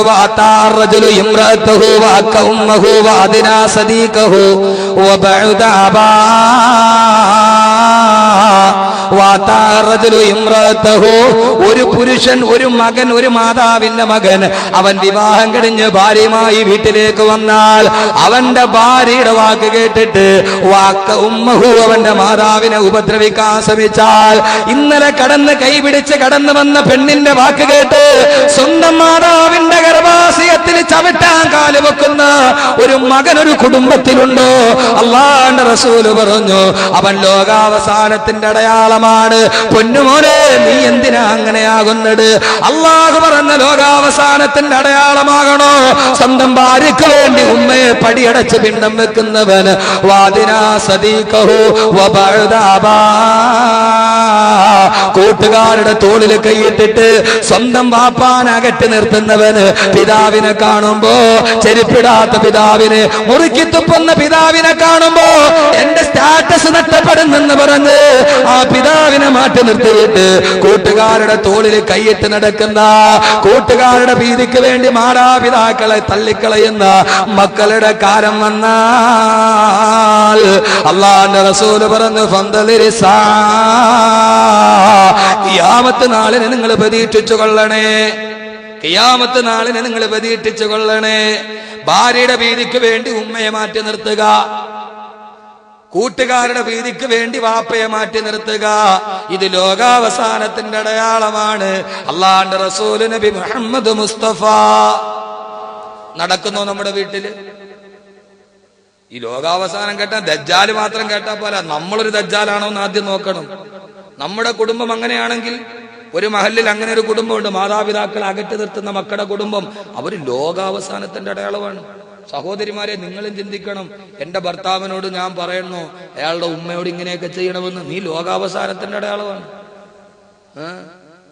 ഭർത്താവിനോട് പറയാണ് അവർക്ക് വെള്ളം കൊടുക്കരുത്, പെരുന്നാൾ അവർക്ക് പൈസ കൊടുക്കാൻ പാടില്ല, അവർക്ക് സാരി മേടിച്ചു കൊടുക്കാൻ പാടില്ല, അവർക്ക് പർദ്ദ മേടിക്കാൻ പാടില്ല, എന്തുമ്മാക്ക് എന്ന് നീ പറയുന്നെങ്കിൽ പെങ്ങളെ, നീ ഖിയാമത്താളുടെ അടയാളമാണ്. ഞാൻ പറഞ്ഞല്ല, അല്ലാഹുവിന്റെ റസൂൽ പറഞ്ഞതാ. അങ്ങനെ ആകണമെങ്കിൽ നിങ്ങൾ അയക്കൂ. ചുമ്മാ വാത് പറഞ്ഞാൽ പോരല്ലോ. അങ്ങനെ ആകണമെങ്കിൽ അങ്ങനെ അയക്കും. അള്ളാഹു കാത്തുരക്ഷിക്കട്ടെ, അള്ളാഹു കാത്തുരക്ഷിക്കട്ടെ. മാതാപിതാക്കളെ സ്നേഹിക്കുക. ആദരവായ പ്രവാചകൻ പറഞ്ഞു, സ്വന്തം ഉമ്മയോട് ലൈംഗികത കാണിക്കുന്ന ഒരു സമൂഹത്തിന്റെ പിന്നാലെയാണ് ദജ്ജാൽ വരുന്നതെന്ന് നബി മുഹമ്മദ് മുസ്തഫ. ഉമ്മയെയും പെങ്ങളെയും വേദരിച്ചറിയാത്ത ഒരു സമൂഹത്തിന്റെ പുറകെയാണ് ദജ്ജാൽ വരുന്നതെന്ന് ആദരവായ പ്രവാചകൻ നബി മുഹമ്മദ് മുസ്തഫ. പേടിച്ചു കേട്ടോ സഹോദരങ്ങളെ. സ്വന്തം മകളെ 10,000 രൂപയ്ക്ക് വിട്ട പിതാവിന്റെ നാട്, സ്വന്തം മാതാവിനോട് ലൈംഗികത കാണിച്ച മക്കളുടെ നാട്. ഈ നാട്ടിലാണ് പറയുന്നത്. സ്വന്തം മകളെ വിൽപ്പന ചരക്കാക്കുന്ന മാതാപിതാക്കളുടെ നാട്. ഈ സമൂഹം ജീവിച്ചിരിക്കുന്നതിന്റെ തൊട്ടുപുറകെയാണ് ഒറ്റക്കണ്ണൻ ദജ്ജാൽ വരുന്നതെന്ന് ഇതേവരെ കള്ളം പറയാത്ത മുഖബിർ സാദിഖ് നബി മുഹമ്മദ് മുസ്തഫ. സ്വന്തം ഉമ്മയെ വ്യഭിചരിക്കുന്ന സമൂഹം. ഞാൻ മുമ്പ് ഇവിടെ അയത്തിലിരിക്കുമ്പോഴൊന്നും ഞാൻ ഒരു സംഭവം പറഞ്ഞിട്ടുണ്ട്. ഞാൻ നേരിട്ട് ഒരു ഉമ്മയിൽ നിന്ന് കേട്ട ഒരു കാര്യം ഞാൻ ഇവിടെ ഏതായാലും അത് പറയുന്നില്ല. അള്ളാഹു നമ്മളെ കാത്തുരക്ഷിക്കട്ടെ. ഇനി നമുക്ക് വലിയ വലിയ അടയാളത്തിലേക്ക് പെട്ടെന്ന് പോകണം. അള്ളാഹു നല്ല ബോധം നൽകി അനുഗ്രഹിക്കുമാറാകട്ടെ. അള്ളാഹുവിന്റെ പ്രവാചകൻ വീണ്ടും പറഞ്ഞു, നമ്മുടെ വീട് മുഴുവനും ഖിയാമത്ത് നാളിന്റെ അടയാളമാണ്. ഒറ്റ വാക്കിൽ 21-ാം നൂറ്റാണ്ടിന്റെ 2011 1400 വർഷം മുമ്പ് റസൂലുള്ള പറഞ്ഞ ഈ ഹദീസിന്റെ അർത്ഥം ഒറ്റ വാക്കിൽ 2011 പറഞ്ഞാൽ റിയാലിറ്റി ഷോകൾ അധികരിക്കുന്ന കാലം വന്നാൽ, റിയാലിറ്റി ഷോകൾ അധികരിക്കുന്ന കാലം വന്നാൽ, സംഗീത ഉപകരണങ്ങൾ വല്ലാതെ വർദ്ധിച്ചു വരുന്ന കാലം വന്നാൽ, അല്ലാഹുവിന്റെ റസൂൽ പറഞ്ഞു ഫന്തലിരിസാ, നിങ്ങൾ ഖിയാമത്ത് നാളിനെ പ്രതീക്ഷിച്ചു കൊള്ളുക. റിയാലിറ്റി ഷോകൾ അധികരിക്കുക. 40 കഴിഞ്ഞവനൊരു ഷോ, 45 തീർന്നവനൊരു ഷോ, 60ലേക്ക് കാലെടുത്തവന് മറ്റൊരു ഷോ, 18 കഴിഞ്ഞവന് വേറൊരു ഷോ, 12 കഴിഞ്ഞവർക്ക് വേറൊരു ഷോ, തലമുടി നരച്ചവനൊരു ഷോ, നരക്കാത്തവനൊരു ഷോ, മുട്ടുമടഞ്ഞവനൊരു ഷോ, ഇങ്ങനെ 10,000 ഷോകൾ വന്നാൽ മാപ്പിളപ്പാട്ടിനൊരു ഷോ, മാപ്പിള അല്ലാത്തതിനൊരു ഷോ. അല്ലാഹുവിന്റെ റസൂല് പറഞ്ഞു, അള്ളാഹു അമാനത്തായിട്ട് ഏൽപ്പിച്ച സ്വന്തം പമ്മക്കളെ അരപ്പാവാട കൊടുത്തിട്ട് ജഡ്ജിമാരുടെ മുമ്പിൽ നൃത്തം ചെയ്യിച്ചിട്ട് അവളുടെ മാംസലഭാഗം ഇഷ്ടപ്പെട്ടാൽ നിങ്ങൾ SMS അയക്കണേ എന്ന് ഉളുപ്പില്ലാതെ പറയുന്ന ഒരു സമൂഹത്തിന്റെ കാലം വന്ന ആയിഷ ബീവിയിട്ട ഖദീജ ബീവിയിട്ട തട്ടം തലയിലിട്ടിട്ട് റിയാലിറ്റി ഷോകളുടെ സ്റ്റേജിലിരിക്കുന്ന പെണ്ണിന്റെ കാലം വന്ന പൊന്നുമോളെ എന്ത് കാണാ നീ കാണിച്ചു പോയത്? ആയിഷ ബീവിയിട്ട ഹിജാബല്ലേ, ഖദീജയിട്ട ഹിജാബല്ലേ, ഫാത്തിമയിട്ട പർദയല്ലേ, ബഹുമാനപ്പെട്ട മൈമൂന ബീവി ഇട്ട് തന്ന ഹിജാബല്ലേ, ആ ഹിജാബിട്ട് മദീനത്തിന്റെ മണ്ണിലൂടെ നടന്നതല്ലേ? അതേ ഹിജാബ് വിട്ടിട്ട് ഐഡിയ സ്റ്റാർ സിംഗറിന്റെ ബാൽക്കണിയിൽ കയറിയിരിക്കുന്ന പെണ്ണിന്റെ കാലം വന്ന ഒരു ഉളുപ്പമില്ലാതെ പെൺമക്കൾക്ക് SMS ചോദിക്കുന്ന രക്ഷകർത്താക്കൾ, എന്തിനാ പൊന്നു രക്ഷകർത്താക്കളെ സ്വന്തം മക്കളെ വിട്ടിട്ട് വേണോ 40 ലക്ഷത്തിന്റെ ഫ്ലാറ്റിൽ കിടക്കാൻ? അങ്ങനെ ഒരു സൗകര്യം നമുക്ക് എന്തിനാ? ചെറ്റക്കുടിൽ ജീവിച്ചാലും അള്ളാഹുവിന്റെ സ്വർഗത്തിലോട്ട് കൈപിടിച്ചു പോകുന്ന പൊന്നുമക്കള് വേണ്ടേ? അള്ളാഹുവിന്റെ റസൂല് പറഞ്ഞു, ഭാഷ കടുത്തു പോയാൽ നിങ്ങൾക്ക് ആർക്കും ഒരു പ്രശ്നവും തോന്നരുത്. ചില ആളുകളൊക്കെ ഇതിപ്പോ ഹലാലാണെന്നുള്ള രീതിയിലാണ് ചെയ്യുന്നത്. അത് പട്ടുറുമാലാണെങ്കിൽ കുഴപ്പമില്ല, മാപ്പിളപ്പാട്ടല്ലേ. ഏത് മാപ്പിളപ്പാട്ടാപങ്ങള്, ഏത് പട്ടുറുമാലാപങ്ങള്? അല്ലാഹുവിന്റെ റസൂല് പറഞ്ഞു, വാദ്യോപകരണങ്ങൾ വർദ്ധിച്ചു കഴിഞ്ഞാ പന്തലിരിസാ, പെണ്ണുങ്ങള് കഥാപ്രസംഗം പറയുന്ന കാലം വന്ന, പെണ്ണുങ്ങള് നാടകത്തിനിറങ്ങുന്ന കാലം വന്ന, കഥാപ്രസംഗം ഇന്ന് സ്ത്രീകളിൽ സുലഭമാ, പരിശുദ്ധ ദീനിനു വന്ന ഗുരുതര രോഗമാ. കഥയും നബി യൂസുഫ് സുലൈഖ ബന്ധമാ, അത് യുവതിയായാൽ പിന്നെ സീറ്റും അസാധ്യമാ. കഥ ബീവി ആസൂറായുമായാൽ പിന്നെ തികച്ചും ഹലാലെന്നുള്ള മട്ടും തന്നെ. തഴവാ ഉസ്താദ് പറഞ്ഞതുപോലെ അതുകൊണ്ട് വാദ്യോപകരണങ്ങളുടെ അതിപ്രസരണം വന്ന അള്ളാന്റെ ഖുർആൻ പോലും ഓതുന്നത് വാദ്യമേളങ്ങളുടെ അകമ്പടിയോട്. അള്ളാഹു നമ്മളെ കാത്തുരക്ഷിക്കട്ടെ. അള്ളാന്റെ റസൂല് പറഞ്ഞു, റുബ്ബകാരിയിൽ ഖുർആൻ, എത്രയോ ആളുകളാണ് ഖുർആൻ ഓതുന്നത്. അവൻ ഓതുമ്പോൾ വൽ ഖുർആനു യൽഅനുഹു, ഖുർആൻ അവനെ ശപിച്ചുകൊണ്ടിരിക്കുകയാണെന്ന് നബി മുഹമ്മദ് മുസ്തഫ. റിയാലിറ്റി ഷോകൾ അധികരിച്ചാൽ അല്ലേ? ആണോ? അധികരിച്ചോ കുറഞ്ഞോ?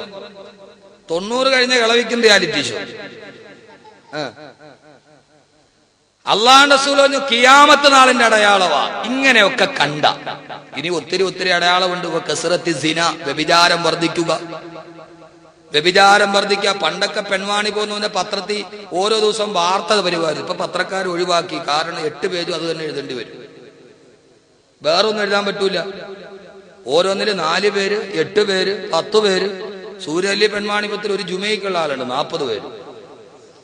പെൺവാണിപം അധികരിക്കുക. വക്കസറത്തി ശുർബുൽ ഖുമൂർ, മദ്യപാനം അധികരിക്കുക. പണ്ടൊക്കെ തെങ്ങിൽ കയറിയിട്ട് വൈകുന്നേരം വന്നിട്ട് അന്തിക്കള്ള് കുടിക്കുന്ന ആളുകളെ കാണാനുള്ളൂ. ഇപ്പോഴോ 11ാമത്തെ വയസ്സിൽ കേരളം മദ്യം കുടിക്കാൻ തുടങ്ങുകയാണ്.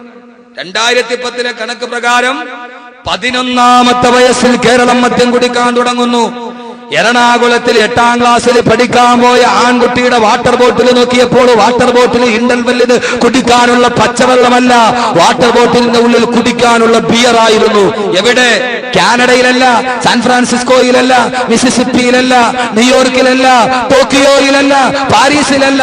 നമ്മുടെ സാക്ഷര കേരളത്തിന്റെ എറണാകുളം നഗരത്തിൽ 8ാം ക്ലാസ്സിൽ പഠിക്കുന്ന കുട്ടിയുടെ വാട്ടർ ബോട്ടിലിൽ കുടിക്കാനുള്ള വെള്ളമല്ല, ഇന്റർവെല്ലിന് കുടിക്കാനുള്ള ബിയറാണ്. മദ്യപാനം വർദ്ധിക്കുക. അള്ളാഹു കാത്തുരക്ഷിക്കട്ടെ, അള്ളാഹു കാത്തുരക്ഷിക്കട്ടെ. അതുപോലെ സ്ത്രീകൾ വർദ്ധിക്കുക, പുരുഷന്മാർ കുറയുക. ഇപ്പൊ 2:1:3 എങ്ങാണ്ട് സ്ത്രീ പുരുഷ അനുപാതം. ഒരു പുരുഷന് 3 സ്ത്രീ. പിന്നെ 4 കെട്ടാതെ എന്ത് ബാക്കി വരില്ലേ? ഇനി ഇതൊക്കെ നിങ്ങൾ കണ്ട, ഇത്ര അടയാളം നിങ്ങൾ കേട്ടല്ലോ. ഇനി ഗൗരവത്തോടെ ഞാൻ ഈ പറയുന്ന ആദ്യത്തെ വാക്ക് നിങ്ങളൊന്ന് കേൾക്കണം. കഴിഞ്ഞ ഇതേ പ്രഭാഷണത്തിൽ ഞാൻ നരകത്തിന്റെ ചൂട് പറഞ്ഞു. ഇന്നലെ പാലക്കാട്ട് ഒരാളുടെ തൊലി പൊളിഞ്ഞു. എന്താ? ചൂട് കൂടുകയാണ് അല്ലെ? നമുക്ക് ഉച്ചക്കറിയാം, ഒരു കാറ്റടിച്ചാല് തീക്കാറ്റ് പോലെ അടിക്കും. മരുഭൂമിയിലെ തീക്കാറ്റ് നമ്മൾ കേട്ടിട്ടുള്ളൂ. ഇപ്പൊ ഉച്ചയ്ക്ക് ഒരു കാറ്റടിച്ച അടുപ്പിന്ന് തീ വരുന്ന മാതിരിയല്ലേ? ശരി, 14 നൂറ്റാണ്ട് മുമ്പ് റസൂലുള്ള പറഞ്ഞൊരു വാക്ക് കേട്ടോളി. ഞാൻ ഇന്നീ ഹദീസ് ഇങ്ങനെ നോക്കുമ്പോഴാണ് എനിക്കൊന്ന് പടച്ചോനെ ഇത് തന്നെയാണല്ലോ ഈ അടിക്കണേ. ഇപ്പൊ ഞാൻ എത്ര അടയാളം പറഞ്ഞു? പൊതുഖജനാവ് ദൂർത്തടിക്കപ്പെടുക, സക്കാത്ത് കൊടുക്കാതിരിക്കുക, അമാനത്തിൽ വിശ്വസ്ത സ്വത്തിൽ വഞ്ചിക്കുക, മാതാപിതാക്കളെ ചീത്ത പറയുക, ഇൽമിനെ ബഹുമാനിക്കാതിരിക്കുക, വാദ്യോപകരണങ്ങൾ വർദ്ധിക്കുക, പലിശ വർദ്ധിക്കുക, സിന വ്യഭിചാരം വർദ്ധിക്കുക, മദ്യപാനം വർദ്ധിക്കുക. ഇതൊക്കെ നിങ്ങളുടെ നാട്ടിൽ വർദ്ധിച്ചു കഴിഞ്ഞാൽ, ഇതൊക്കെ വർദ്ധിച്ചോ നമ്മുടെ നാട്ടിൽ? അതോ കുറഞ്ഞോ? അള്ളാഹുവിന്റെ പ്രവാചകൻ പറഞ്ഞു, ഇപ്പറഞ്ഞ കാര്യങ്ങളെങ്ങാനും നിങ്ങളുടെ നാട്ടിൽ വർദ്ധിച്ചു കഴിഞ്ഞാൽ ഫർതകിബൂ ഇൻദദാലിക റീഹൻ ഹംറാ, ഫർതകിബൂ ഇൻദദാലിക റീഹൻ ഹംറാ. ആ സമയത്ത് നിങ്ങൾ തീക്കാറ്റടിക്കുന്നതിനെ പ്രതീക്ഷിച്ചു കൊള്ളുക. സഹോദരങ്ങളെ, ജപ്പാനിലെ ഭൂകമ്പം എവിടെ നിന്നുണ്ടായടാ? ഇന്നലെ ഞാൻ പള്ളിമുക്കിൽ പറഞ്ഞല്ലോ, ഇവിടെ വെച്ച് ഇൻഷാ അല്ലാഹ് പറയാമെന്ന്. അല്ലാഹുവിന്റെ റസൂൽ പറഞ്ഞു, വ്യഭിചാരം അധികരിച്ചാൽ, പലിശ അധികരിച്ചാൽ, ലോകത്തിന്റെ പൊതുഖജനാവ് ദൂർത്തടിക്കപ്പെട്ടാൽ, അള്ളാന്റെ ദീനിനെ ബഹുമാനിക്കാതിരുന്നാൽ, അള്ളാന്റെ ദീനിനെ മുഴുവനും അപമാനിക്കുന്നൊരവസ്ഥ വന്ന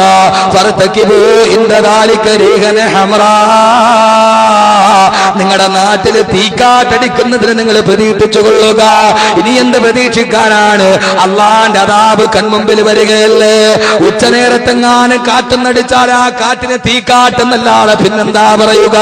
തീക്കാറ്റെന്ന് പറഞ്ഞാൽ ആകാശത്ത് നിന്ന് ഇറങ്ങി വരുന്നതല്ല. അള്ളാന്റെ റസൂൽ പറഞ്ഞു, സാഹചര്യങ്ങളിൽ മാറ്റമുണ്ടാകുമ്പോൾ പ്രകൃതിക്ക് മാറ്റമുണ്ടാകും. അനാശാസ്യങ്ങൾ പെരുകുമ്പോ, അധപതനത്തിന്റെ അധമഭാവ തലങ്ങളിലോട്ട് ഇറങ്ങിപ്പോകുമ്പോ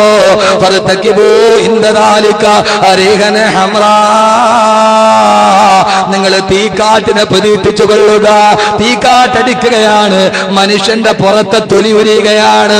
മാത്രമോ വസൽസലത്തന്, ഭൂകമ്പത്തെ നിങ്ങൾ പ്രതീക്ഷിച്ചു കൊള്ളുക. വസൽസലത്തൻ, ഭൂകമ്പത്തെ നിങ്ങൾ പ്രതീക്ഷിച്ചു കൊള്ളുക. അല്ലാഹുവിന്റെ വിശുദ്ധമായ ഖുർആനിനെ പിച്ചി ചീന്തിയ ജപ്പാൻ, ഹിജാബിനെ നിരോധിച്ച ജപ്പാൻ, അല്ലാഹ് പറഞ്ഞു വസൽസലത്ത, അല്ലാഹുവിന്റെ ഭൂമിയെ പിടിച്ച് അല്ലാഹുന്ന് കുലുക്കി കഴിഞ്ഞപ്പോ, സഹോദരങ്ങളെ, ഒരു വെള്ളിയാഴ്ച ദിവസം തന്നെ അല്ലാഹ് പിടിച്ചു കുലുക്കിയപ്പോ 9.8 റിക്ടർ സ്കെയിലിൽ അങ്ങ് രേഖപ്പെടുത്തിയപ്പോ, ലോകത്തിലെ ഏറ്റവും വലിയ സാമ്പത്തിക രാജ്യത്തിന്റെ ശ്രേണിയിലോട്ട് പോകുന്ന ജപ്പാനിലെ കെട്ടിടങ്ങൾ മുഴുവനും തകർന്ന് തരിപ്പണമായപ്പോ, എല്ലാം തകർന്ന് തരിപ്പണമായി. ഇനി എഴുന്നേറ്റ് വരാൻ പറ്റാത്തതുപോലെ നൂറ്റാണ്ടിന്റെ ദുരന്തം കടന്നു വരുമ്പോ, കഴിഞ്ഞ സുനാമി നടന്നത് എവിടെയാ? ഇന്തോനേഷ്യയിലല്ലേ? 100% ഇസ്ലാമിക രാജ്യമല്ലേ ഇന്തോനേഷ്യ? ഇന്തോനേഷ്യ. പക്ഷേ ഇന്നത്തെ ഇന്തോനേഷ്യയുടെ അവസ്ഥ എന്താ? വ്യഭിചാരം വർദ്ധിച്ചു വർദ്ധിച്ച് വിദേശ സാമ്രാജ്യത്വങ്ങൾ ഇന്തോനേഷ്യ എന്ന ഇസ്ലാമിക രാജ്യത്തെ തകർത്ത് തരിപ്പണമാക്കാൻ സെക്സ് ടൂറിസം കൊണ്ടുവന്ന് അവസാനം വ്യഭിചരിച്ച് പെണ്ണിനോടുള്ള ആസക്തി നഷ്ടപ്പെട്ട് ഇന്തോനേഷ്യയിലെ ചെറുപ്പക്കാർക്ക് ഇന്ന് പെണ്ണിനെ വേണ്ട. അവരെ കടന്നിറങ്ങുന്ന കടപ്പറയുടെ വലതുഭാഗത്ത് സുന്ദരന്മാരായ ചെറുപ്പക്കാരുടെ ഫോട്ടോ ഒട്ടിച്ചിട്ട് ലൈംഗികത കടന്ന് അവസാനം പെണ്ണിനെ വേണ്ടാണ് ചെറുപ്പക്കാരായ ആൺകുട്ടികളുടെ ഫോട്ടോ നോക്കിയിട്ട് കിടന്നിറങ്ങുന്ന ഒരു സമൂഹമായി ഇന്തോനേഷ്യയുടെ സമൂഹം മാറിയപ്പോ അല്ലാഹുവിന്റെ റസൂല് 14 നൂറ്റാണ്ട് മുമ്പ് പറഞ്ഞതെന്താ? ഇദാ ലഹറ ഫീ ഖൗമിനി സിനാ വരിബാ സല്ലല്ലാഹു അലൈഹിൽ മൗതാ. ഏതെങ്കിലും ഒരു സമൂഹത്തിൽ വ്യഭിചാരവും പലിശയും വർദ്ധിച്ചു കഴിഞ്ഞാൽ, ഒരു നാട്ടിൽ 2 ശുദ്ധി നഷ്ടപ്പെട്ടു പോയാൽ, പലപ്പോഴും ഞാനിത് പറയാറുണ്ട്, ഒന്ന് ലൈംഗിക ശുദ്ധി, മറ്റൊന്ന് സാമ്പത്തിക ശുദ്ധി. ഒരു സമൂഹത്തിൽ വ്യഭിചാരവും പലിശയും വർദ്ധിച്ചാൽ ആ നാട്ടിൽ അല്ലാഹു മരണത്തെ നിരക്ക് കൂട്ടുമെന്ന് നബി മുഹമ്മദ് മുസ്തഫ. ഒരു മഹല്ലുകാരിൽ വ്യഭിചാരവും പലിശയും വർദ്ധിച്ചാൽ അവിടുത്തെ ഖബർസ്ഥാനിന്റെ എണ്ണം കൂടിക്കൊണ്ടേയിരിക്കുമെന്ന് നബി മുഹമ്മദ് മുസ്തഫ. ഒരു വീട്ടിൽ വ്യഭിചരിക്കുന്ന പെണ്ണും പലിശ മേടിക്കുന്ന പുരുഷനും ഉണ്ടെങ്കിൽ ആ വീട്ടുകാർക്ക് ദീർഘായുസ് ഉണ്ടാവില്ലെന്ന് നബി മുഹമ്മദ് മുസ്തഫ. അതുകൊണ്ട് സഹോദരങ്ങളെ, ലോകാവസാനം വളരെ അകലമല്ല. അല്ലാഹുവിന്റെ റസൂല് പറഞ്ഞ അടയാളമാണ്, ലോകം അവസാനിക്കുന്നതിന് മുമ്പ് നിലക്കാത്ത ഭൂചലനങ്ങൾ ഉണ്ടാകും, നിലക്കാത്ത ഭൂകമ്പങ്ങൾ ഉണ്ടാകും. വലിയ വലിയ അടയാളങ്ങളിലോട്ട് ഞാൻ കടന്നു വരുന്നു. സാമൂഹിക സ്ഥിതി തകരാറിലായി മാറുന്നു. സാമ്പത്തികം പലിശയില്ലാത്തതൊന്നും ലോകത്തില്ലാതാകുന്നു. പലിശ മേടിക്കാൻ മനുഷ്യൻ നിർബന്ധിതനാകുന്നു. ആ സമയത്ത് നിലക്കാത്ത ഭൂകമ്പം ഉണ്ടാകുമെന്ന് ജപ്പാനിൽ മാത്രമല്ല, ലാത്തൂരിലെ പോലെ, ഇറാനിലെ പോലെ, ഇന്തോനേഷ്യയിലെ പോലെ, ഓസ്ട്രേലിയയിലെ പോലെ, ജപ്പാനിലെ പോലെ നിലയ്ക്കാത്ത പ്രവാഹം പോലെ ഭൂകമ്പം വരുമെന്ന്. സഹോദരങ്ങളെ, സുനാമിയുടെ ദുരന്തം എന്ന് പറയുന്നത്, സുനാമിയുടെ തിരമാല ഇന്തോനേഷ്യയിൽ മാത്രമല്ല, സുനാമിയുടെ തിരമാല ജപ്പാനിൽ മാത്രമല്ല, അതേ തിരമാലയാണ് ജോനകപ്പുറം കടപ്പുറത്തും എടുക്കുന്നത്, അതേ തിരമാലയാണ് രവിപുരം കടലിന്റെ ഭിത്തിയിലും എടുക്കുന്നത്. അല്ലാഹു പറയുന്നു, തിരമാലകളെ കരയിലേക്ക് വാ. ആ തിരമാലകളെ കരയിലോട്ട് വരുന്നു. അല്ലാഹു പറഞ്ഞു, തിരിച്ചു വന്നേരെ, ഇനി പോകണ്ട. പടച്ചറപ്പെങ്ങാനും ഒരു ദിവസം തിരമാലകളെ തിരിച്ചു വിളിക്കാതിരുന്ന നക്കിത്തുടച്ച് മാറ്റുകയല്ലേ. ജപ്പാനിൽ സുനാമി ഉണ്ടായാൽ അവിടുത്തെ കെട്ടിടങ്ങൾക്ക് ഭൂകമ്പത്തെ പ്രതിരോധിക്കാനുള്ള കഴിവുണ്ടെന്നാ പറയുക. പക്ഷേ നമ്മുടെ കൊച്ചു കേരളത്തില് ഒരൊറ്റ കെട്ടിടത്തിന് പോലും പ്രതിരോധിക്കാനുള്ള ശക്തിയില്ല. അല്ലാഹുവിന്റെ തീരുമാനം വന്ന ഏത് പ്രതിരോധം ഉണ്ടായിട്ട് കാര്യമെന്താ? ഇതേവരെ കേരളത്തിലെ 5.6 ഡിഗ്രി വരെ ഭൂകമ്പം രേഖപ്പെടുത്തിയിട്ടുള്ളൂ. അതിനപ്പുറത്തോട്ട് പോയാ പൊന്നുമോനെ, പപ്പടം പൊടിച്ചതുപോലെ സർവ്വതും തകർന്ന് ധരിപ്പണമായി പോകും. അല്ലാഹു നമ്മളെ കാത്തുരക്ഷിക്കട്ടെ. അല്ലാഹുവിന്റെ റസൂല് പിന്നീടും പറഞ്ഞു, നിലയ്ക്കാത്ത പകുതി ദുരന്തങ്ങൾ, നിലയ്ക്കാത്ത ഭൂകമ്പങ്ങൾ സമയത്തിന്റെ പരിമിതി കൊണ്ട് പെട്ടെന്ന് കടന്നു പോകുന്നു. ലോകാവസാനം വരുന്നതിന് മുമ്പ് ഒരു 3ാം ലോകമഹായുദ്ധം പൊട്ടിപ്പുറപ്പെടുമെന്ന് ലോകത്തിന്റെ മുത്തേ നബി മുഹമ്മദ് മുസ്തഫ. 1914 മുതൽ നീണ്ടു നിന്ന 2 ലോകമഹായുദ്ധം നടന്നു. ഇനി 3ാമതൊരു ലോകമഹായുദ്ധം നടക്കും. ആ മഹായുദ്ധത്തിന്റെ മാറ്റലികളാണ് നടന്നുകൊണ്ടിരിക്കുന്നത്. ഈജിപ്തില്, ലിബിയയില്, ബഹ്റൈനില് അതിന്റെ അനുരണനങ്ങളാണ് നടന്നുകൊണ്ടിരിക്കുന്നത്. അല്ലാഹുവിന്റെ റസൂല് പറഞ്ഞെടുത്ത് നിന്ന് ഒരു പ്രവാഹം പോലെ നടക്കുകയാണ്. സഹോദരങ്ങളെ, ഒരു 3ാം ലോകമഹായുദ്ധം ഉണ്ടാകും. ആ 3ാം ലോകമഹായുദ്ധത്തിന്റെ തുടക്കമുണ്ടാകുന്നത് ഒരു രാജ്യത്ത് നിന്നാണ്. 14 നൂറ്റാണ്ട് മുമ്പ് ആമിനയുടെ മുത്തുമോൾ ഉമ്മുൽ ഖുറ എന്ന് പറയുന്ന സർപ്പം വളഞ്ഞു കിടക്കുന്നത് പോലെ ചെമ്മൺ പാതകൾ നിറഞ്ഞ മക്കയിൽ നിന്നിട്ട് അല്ലാഹുവിന്റെ റസൂൽ പറയുന്നു, 3ാം ലോകമായുധം പൊട്ടിപ്പുറപ്പെടാൻ ഒന്നാമത്തെ കാരണം ഒരു കൊച്ചു രാജ്യമാണ്. ആ രാജ്യത്തിന്റെ പേര് ഇസ്മുഹു കൂത്ത്. ആ രാജ്യത്തിന്റെ പേര് കൂത്തെന്നാണ്. അള്ളാഹുവിന്റെ റസൂല് പറഞ്ഞു, മൂന്നാം ലോകമായുദ്ധത്തിന്റെ തുടക്കം വരുന്നത് ഒരു രാജ്യത്തിൽ നിന്നാണ്. ആ രാജ്യത്തിന്റെ പേര് ഇസ്മുഹു കൂത്ത്. ആ രാജ്യത്തിന്റെ പേര് കൂത്തെന്നാണ്. ആ രാജ്യത്തിന്റെ പ്രത്യേകത എന്താ? ആ രാജ്യത്തിന്റെ സാമ്പത്തിക സ്രോതസ് ഭൂമിയിൽ നിന്ന് കുഴിച്ചെടുക്കുന്ന സാധനമായിരിക്കും. 14 നൂറ്റാണ്ട് മുമ്പ് ഒട്ടകമെന്ന വാഹനമല്ലാതെ രണ്ടാമതൊരു വാഹനം അറിയാത്ത, ഡീസൽ കണ്ടുപിടിച്ചിട്ടില്ലാത്ത, പെട്രോൾ കണ്ടുപിടിച്ചിട്ടില്ലാത്ത, ഒരു യന്ത്രവാഹനത്തെ കുറിച്ച് ചിന്തിക്കാൻ പോലും കഴിയാത്ത 14 നൂറ്റാണ്ട് മുമ്പ് അല്ലാഹുവിന്റെ റസൂൽ പറയുകയാണ്, ഒരു രാജ്യം അതിന്റെ സാമ്പത്തികം കുഴിച്ചെടുക്കുന്ന പെട്രോളാണ്. ആ രാജ്യത്തിന്റെ പേര് കൂത്തെന്നാണ്. ആ രാജ്യത്തെ ഒരു രാജ്യം ആക്രമിക്കാൻ തുനിയും. ആ ആക്രമിക്കാൻ തുനിയുന്ന രാജ്യം ഭരിക്കുന്നത് മലിക്കും മിനൽ ജബാബിറ, മലിക്കും മിനൽ ജബാബിറ, ഒരു സ്വേച്ഛാധിപതിയായ രാജാവാണ്. ആ രാജാവിന്റെ പേര് വയുഖാലു ലഹു സദ്ദാ. അല്ലാഹുവിന്റെ റസൂല് പൂർണ്ണമായിട്ട് മുഴുമിപ്പിച്ചില്ലെങ്കിലും ആ കാലഘട്ടത്തിന്റെ ഭാഷ വെച്ചിട്ട് അല്ലാഹുവിന്റെ റസൂല് പറഞ്ഞു, ആ മലിക്, ആ രാജാവ് ഏകാധിപതിയായ രാജാവായിരിക്കും. വയുഖാലു ലഹു സദ്ദാ, അയാളുടെ പേര് സദ്ദാമെന്നായിരിക്കുമെന്ന് ലോകത്തിന്റെ മുത്തേ നബി മുഹമ്മദ് മുസ്തഫ. മനസ്സിലോട്ട് വരട്ടെ, ഗൾഫ് യുദ്ധം മനസ്സിലോട്ട് വരട്ടെ. ആ രാജാവ് കൂത്തെന്ന രാജ്യം, ആ രാജ്യമായിരിക്കാം പിന്നീട് കുവൈത്തായത്. ഒരു വാവിന്റെ കുറവ് മാത്രമേ ഉള്ളൂ. അതിന്റെ പേര് കൂത്തെന്നാണ്. അതിനാണ് പിന്നീട് കുവൈത്തായത്. ആ കുവൈത്തിനെ ഇറാഖ് ആക്രമിച്ചു. ഇറാഖ് തന്റെ രാജ്യത്തെ ആക്രമിച്ചപ്പോ കുവൈത്തിന്റെ ഭരണാധികാരി 14 നൂറ്റാണ്ട് മുമ്പ് മുത്തുനബിയേ, മുത്തുനബിയേ, മുത്തുനബിയേ, അങ്ങേക്കായിരം സലാം, അങ്ങല്ലാടെ ഇങ്ങനെ പറയില്ല നബിയേ. അല്ലാഹുവിന്റെ റസൂല് പറഞ്ഞു, ഫയതുലുബ് ഔദലിൽ മഗ്രിബി, അയാൾ ആ രാജ്യത്തിന്റെ കുവൈറ്റിന്റെ ഭരണാധികാരി പടിഞ്ഞാറിനോട് സഹായം ചോദിക്കുമെന്ന്. പടിഞ്ഞാറിനോട് സഹായം ചോദിക്കുമ്പോ ആ പടിഞ്ഞാറൻ ഒറ്റ രാജ്യങ്ങളല്ല, പല രാജ്യങ്ങൾ ഒരുമിച്ചുകൂടി തഹ്തറായാത്തിന് ശത്താ, 12 പതാകകളുടെ കീഴിൽ. അല്ലാഹുവിന്റെ റസൂല് പറഞ്ഞു, പല പതാകകളുടെ കീഴിൽ പടിഞ്ഞാറൻ രാജ്യങ്ങൾ ഒന്നിച്ചു വന്നിട്ട് ഇറാഖിനെ ആക്രമിക്കുമെന്ന് ലോകത്തിന്റെ മുത്തേ നബി മുഹമ്മദ് മുസ്തഫ. ആക്രമിക്കുന്ന ആൾ മലിക്കും മിനൽ ജബാബിറ, ഏകാധിപതിയായ രാജാവ്. ഇനി നിങ്ങൾ കേട്ടോളി, തീർന്നില്ല. അല്ലാഹുവിന്റെ റസൂൽ പറഞ്ഞൊരു കാര്യം സത്യമായിട്ട് നിങ്ങൾ ടെലിവിഷനിൽ കണ്ടിട്ടുണ്ടാവും. അദ്ദേഹം പടിഞ്ഞാറിനോട് സഹായം ചോദിച്ചു. പടിഞ്ഞാറ് വന്നത് അമേരിക്ക മാത്രമാണോ? അമേരിക്ക മാത്രമാണോ?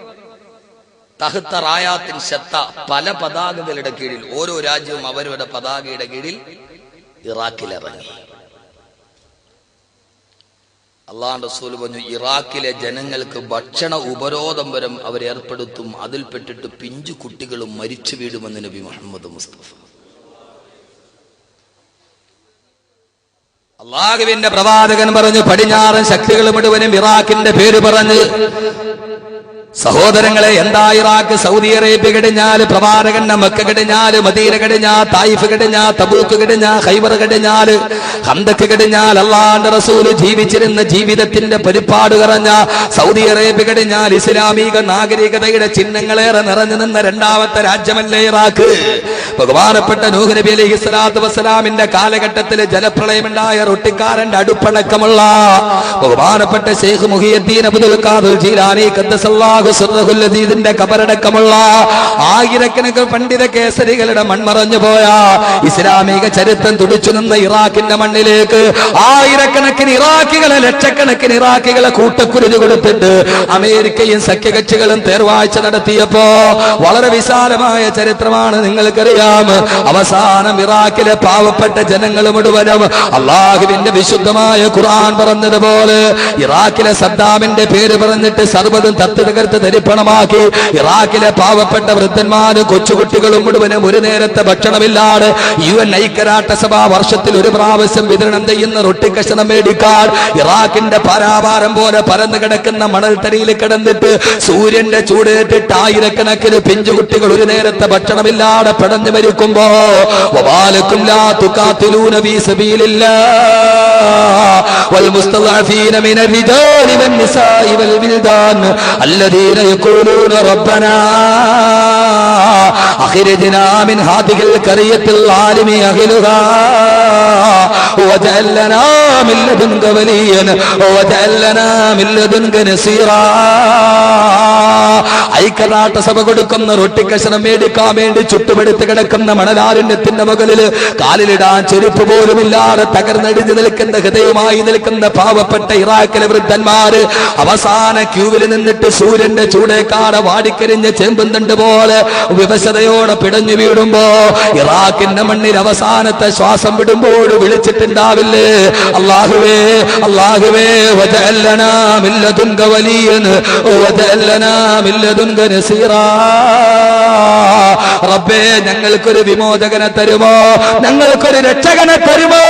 അല്ലാഹുവേ കെട്ടിമുറിക്കപ്പെട്ട ശിരസറ്റക ബന്ധങ്ങൾ കണ്ട് ഇറാഖിന്റെ മണ്ണിൽ അമേരിക്കയുടെ നാപ്പാം ബോംബുകൾ വന്ന് പതിച്ചപ്പോ രണ്ട് കാലുകളും രണ്ട് കൈകളും നഷ്ടപ്പെട്ട് സൗദി അറേബ്യയുടെ കിങ് ഫഹദ് ഹോസ്പിറ്റലിൽ കിടന്നുപോയ മുഹമ്മദ് ഇസ്മായിൽ എന്ന കൊച്ചുമോന്റെ ദാരുണ ചിത്രം നിങ്ങളുടെ മനസ്സിൽ നിന്ന് മാറിയിട്ടുണ്ടാവില്ല. ഗൾഫ് യുദ്ധത്തിന്റെ ജീവിച്ചിരിക്കുന്ന രക്തസാക്ഷി പോലെ രണ്ട് കാലില്ലാത്ത രണ്ട് കൈകളില്ലാത്ത പൊട്ടിത്തെറിച്ചു പോയ പൊന്നുമോനെ പോലെ ആയിരക്കണക്കിന് ആളുകൾ പടച്ചവനെ ഈ സാമ്രാജ്യത്വത്തിനെതിരെ ഞങ്ങൾക്കെന്നാണ് ഒരു പോരാളിയെ തരുമെന്ന് പറഞ്ഞപ്പോ നൂറ്റാണ്ടുകൾക്ക് മുമ്പ് ബൈത്തുൽ മുഖദ്ദസിന്റെ മുകളിലോട്ട് അധിനിവേശം നടത്തിയ താർത്താരികള് ബഗ്ദാദിന്റെ പട്ടാളക്കാര് ബഗ്ദാദിന്റെ മണ്ണിലൂടെ തേരോട്ടം നടത്തിയപ്പോ ബൈത്തുൽ മുഖദ്ദസിന്റെ മിനാരങ്ങൾ മുഴുവനും തട്ടിത്തകർത്ത് തരിപ്പണമാക്കുമ്പോ ബൈത്തുൽ മുഖദ്ദസിന്റെ മിനാരത്തിൽ കൂടുകെട്ടിപ്പാത്ത പ്രാവുകൾ മുഴുവനും പൊട്ടിക്കറന്നപ്പോ പ്രാണികളുടെ കണ്ണുനീരിന് പകരമായിട്ട് അവരുടെ ദുആയ്ക്ക് പ്രതിഫലമായി സുൽത്താൻ സലാഹുദ്ദീൻ അയ്യൂബി എന്ന നൂറ്റാണ്ടിന്റെ പടനായകനെ കൊടുത്ത ഇമാമുദ്ദീൻ സഞ്ജി എന്ന നൂറുദ്ദീൻ സംഗി എന്ന പടനായകന്മാരെ കൊടുത്ത അതേ റബ്ബ് തമ്പുരാൻ സാമ്രാജ്യത്തിനെതിരെ ഒന്ന് ചെറുപ്പ് നിൽക്കാൻ അള്ളാന്റെ റസൂല് പറഞ്ഞു. ഇസ്ലാമിക സംസ്കാരത്തിനെതിരെ സഖ്യകക്ഷികൾ മുഴുവനും പാഞ്ഞു വരുമ്പോ അതാ മലനിരകളുടെ ഇടയിൽ നിന്നൊരു സമൂഹം ഉദയം ചെയ്യും. അവര് വരുന്നതും മലനിരകളുടെ ഇടയിൽ നിന്നായിരിക്കും. അവരാരെന്നറിയോ, അവരാരെന്നറിയോ? അള്ളാന്റെ റസൂല് പറഞ്ഞു ഹും അസ്ഹാബു ശുഊർ. ധാരാളം രോമങ്ങളുള്ള വലിയ താടിയുള്ള തലപ്പാവുള്ള അസ്മാഉഹും കുനാ വഅൻസാബുഹും ഖുറാ. അള്ളാന്റെ റസൂല് പറഞ്ഞു കറുത്ത തലപ്പാവ് ധരിച്ച നല്ല താടിരോമങ്ങളുള്ള ഗോത്രങ്ങളിലേക്ക് ചേർത്ത് പേര് പറയുന്ന ഒരു വിഭാഗം ആളുകൾ അഫ്ഗാനിന്റെ മലനിരകളിൽ ഉദയം ചെയ്യുമെന്ന് ആദരവായ പ്രവാചകൻ നബി മുഹമ്മദ് മുസ്തഫ. അഫ്ഗാനിൽ ഉദയമുണ്ടായി. ആരാണവർ? അല്ലാഹുവിന്റെ റസൂൽ പറഞ്ഞു അവരുടെ തലപ്പാവ് കറുത്ത തലപ്പാവാ. ഹും അസ്ഹാബു ശുഊരിൻ. അവര് നല്ല രോമമുള്ളവരാ. ഗൾഫിൽ പോയവർക്കറിയാം അഫ്ഗാനികളെ കണ്ട ഒരു പൈജാമയിട്ട് ജുബ്ബയിട്ടിട്ട് അഫ്ഗാനികൾ ഇത്രയുണ്ട് താടി. അഫ്ഗാനികൾ താടി കണ്ട പെട്ടെന്നറിയാം. കണ്ടുപോയ റസൂലുള്ള പറഞ്ഞു ആ മലനിരക്കിന്ന് വരുന്ന ആളുകൾ യുജബുന്നാസു ബിറഈഹിം. അവരെ കണ്ട കാണുന്നവൻ അത്ഭുതത്തോടെ നോക്കി നിന്നു പോകും. റസൂലുള്ള പറഞ്ഞതാ യുജബുന്നാസു ബിറഈഹിം. അവരെ കണ്ടാല് അന്തം വിട്ട് നോക്കി പോവും. ഒരു അഫ്ഗാനിയെ കണ്ട പാകിസ്ഥാനിയെ കണ്ട നമ്മൾ എന്ത് ചെയ്യുന്നത്? അത്ഭുതപ്പെട്ട ഒരു 6 അടി 10 ഇഞ്ച് ഉയരം കാണും. ഞാനിപ്പോ ഉംറയ്ക്ക് പോയ ഹജറുൽ അസ്വദ് മുത്താൻ വേണ്ടി പോയി. ഒരു അഫ്ഗാനിയാണെന്ന് എനിക്ക് തോന്നുന്നു. ഞാൻ അവിടെ പോയി എല്ലാരെയും വലിച്ചു. അവിടെ പോയി ഞാൻ പയ്യ അങ്ങോട്ട് എത്തിയപ്പോ അവൻ എന്നെ കൈ ഒറ്റ വലിയ വലിച്ചു. ഒരൊറ്റ വലി. ഈ കാറ്റഴിച്ച സൈക്കിൾ ബൈക്കിലോട്ട് പോയാൽ ഞാൻ ബൈക്കിൽ പോയി. അവരുടെ ആരോഗ്യം എന്താ? അവരെ കണ്ടാൽ യുജബുന്നാസു ബിറഈഹിം. അവരെ കണ്ടാൽ ജനങ്ങൾ അത്ഭുതത്തോടെ നോക്കും. അസ്മാഉഹും കുന. അവരുടെ പേര് ചില ചെല്ല കുഞ്ഞിയത്ത് പോലെ ആയിരിക്കും. അഹമ്മദ് ഷാവുത്തവക്കൽ, അഹമ്മദ് റഫ് സഞ്ചാനി, ഗുൽബുദ്ദീൻ ഹിക്മത്തിയാർ, ഇങ്ങനെയുള്ള പേരായിരിക്കും അവർക്ക്. പിന്നെയോ അൻസാബുഹും ഖുറ. അവരറിയപ്പെടുന്നത് അവരുടെ ഗോത്രത്തിലേക്ക് ചേർത്തിട്ട. ഗൾഫ് യുദ്ധം നടക്കുന്ന സമയത്തൊക്കെ നമുക്കറിയാം കുർദു വംശജർ, അടുത്ത ഗോത്രക്കാർ, ഇങ്ങനെ ഗോത്രത്തിലേക്ക് ചേർത്തിട്ടായിരിക്കും അവരെ പറയുക. അങ്ങനെ ഒരു സമൂഹം ഉദയം ചെയ്യും. ചുരുക്കി പറയാം, ഇനി നമുക്ക് ഒത്തിരി കിടക്കുന്ന ഇമാം മഹദി, ദജ്ജാല്, യജൂജ് മജൂജ്, ദാബത്തുൽ അർള് ഒക്കെ കിടക്കാണ് ഇനി പറയാൻ. അങ്ങനെ ഒരു സമൂഹം ഉദയം ചെയ്ത് കഴിയുമ്പോ സഹോദരങ്ങളെ കേട്ടുകൊള്ളുക, അള്ളാന്റെ റസൂല് പറഞ്ഞു അവരെ തകർത്തെറിയാൻ പടിഞ്ഞാറൻ രാജ്യങ്ങൾ തീരുമാനിക്കും. ആ രാജ്യത്തിനെതിരെ അവരെ യുദ്ധം പ്രഖ്യാപിക്കും. 14 നൂറ്റാണ്ട് മുമ്പ് അള്ളാന്റെ റസൂല് ആമിനയുടെ മുത്തുമോൻ നബി മുഹമ്മദ് മുസ്തഫ അള്ളാന്റെ റസൂല് പറഞ്ഞു മലനിരക്കുകളിൽ ഉദയം ചെയ്യുന്ന ആ സമൂഹത്തിനെതിരെ യുദ്ധം പ്രഖ്യാപിച്ചുകൊണ്ട് മുന്നോട്ട് വരുന്നത് ഒരു വികലാംഗനായ മനുഷ്യനായിരിക്കുമെന്ന് 14 നൂറ്റാണ്ട് മുമ്പ് അള്ളാന്റെ റസൂല് പറയുമ്പോ അള്ളാഹുവിന്റെ തിരുദൂതരെ അങ്ങേ ഞങ്ങൾ മുന്നിൽ കാണുന്നു നബിയെ. അഫ്ഗാനിനെതിരെ യുദ്ധപ്രഖ്യാപനം നടത്താൻ BBC-യുടെ ടെലിവിഷനിൽ പ്രത്യക്ഷപ്പെടുന്നത് ലോകമഹായുദ്ധത്തിൽ ഒരു കാല് നഷ്ടപ്പെട്ട് വീൽ ചെയറിൽ വന്ന റിച്ചാർഡ് മൈർസ് എന്ന് പറയുന്ന അമേരിക്കയുടെ കരസേനാ മേധാവി അവസാനം BBC ടെലിവിഷന് വീൽ ചെയറിൽ ഇരുന്നിട്ട് അഫ്ഗാനിനെതിരെ യുദ്ധനീക്കം നടത്താൻ പോകുന്നു എന്ന് പറയുമ്പോ റിച്ചാർഡ് മൈർസ് എന്ന വികലാംഗനായ മനുഷ്യൻ ഇരുന്നിട്ട് അഫ്ഗാനിനെതിരെ യുദ്ധം തുടങ്ങുന്നു എന്ന് പറയുമ്പോ 14 നൂറ്റാണ്ട് മുമ്പ് അല്ലാഹുവിന്റെ റസൂൽ പറഞ്ഞു ലോകാവസാനത്തിന്റെ അടയാളം വരുമ്പോ അഫ്ഗാനികൾക്കെതിരെ യുദ്ധം പ്രഖ്യാപിക്കുന്നത് ഒരു വികലാംഗനായ മനുഷ്യനായിരിക്കുമെന്ന് നബി മുഹമ്മദ് മുസ്തഫ അള്ളാന്റെ തിരുദൂതരെ അങ്ങ് പറഞ്ഞത് ഞങ്ങൾ അതേപോലെ മുമ്പിൽ കാണുന്നു നബിയെ, ഞങ്ങൾ മുമ്പിൽ കാണുന്നു നബിയെ.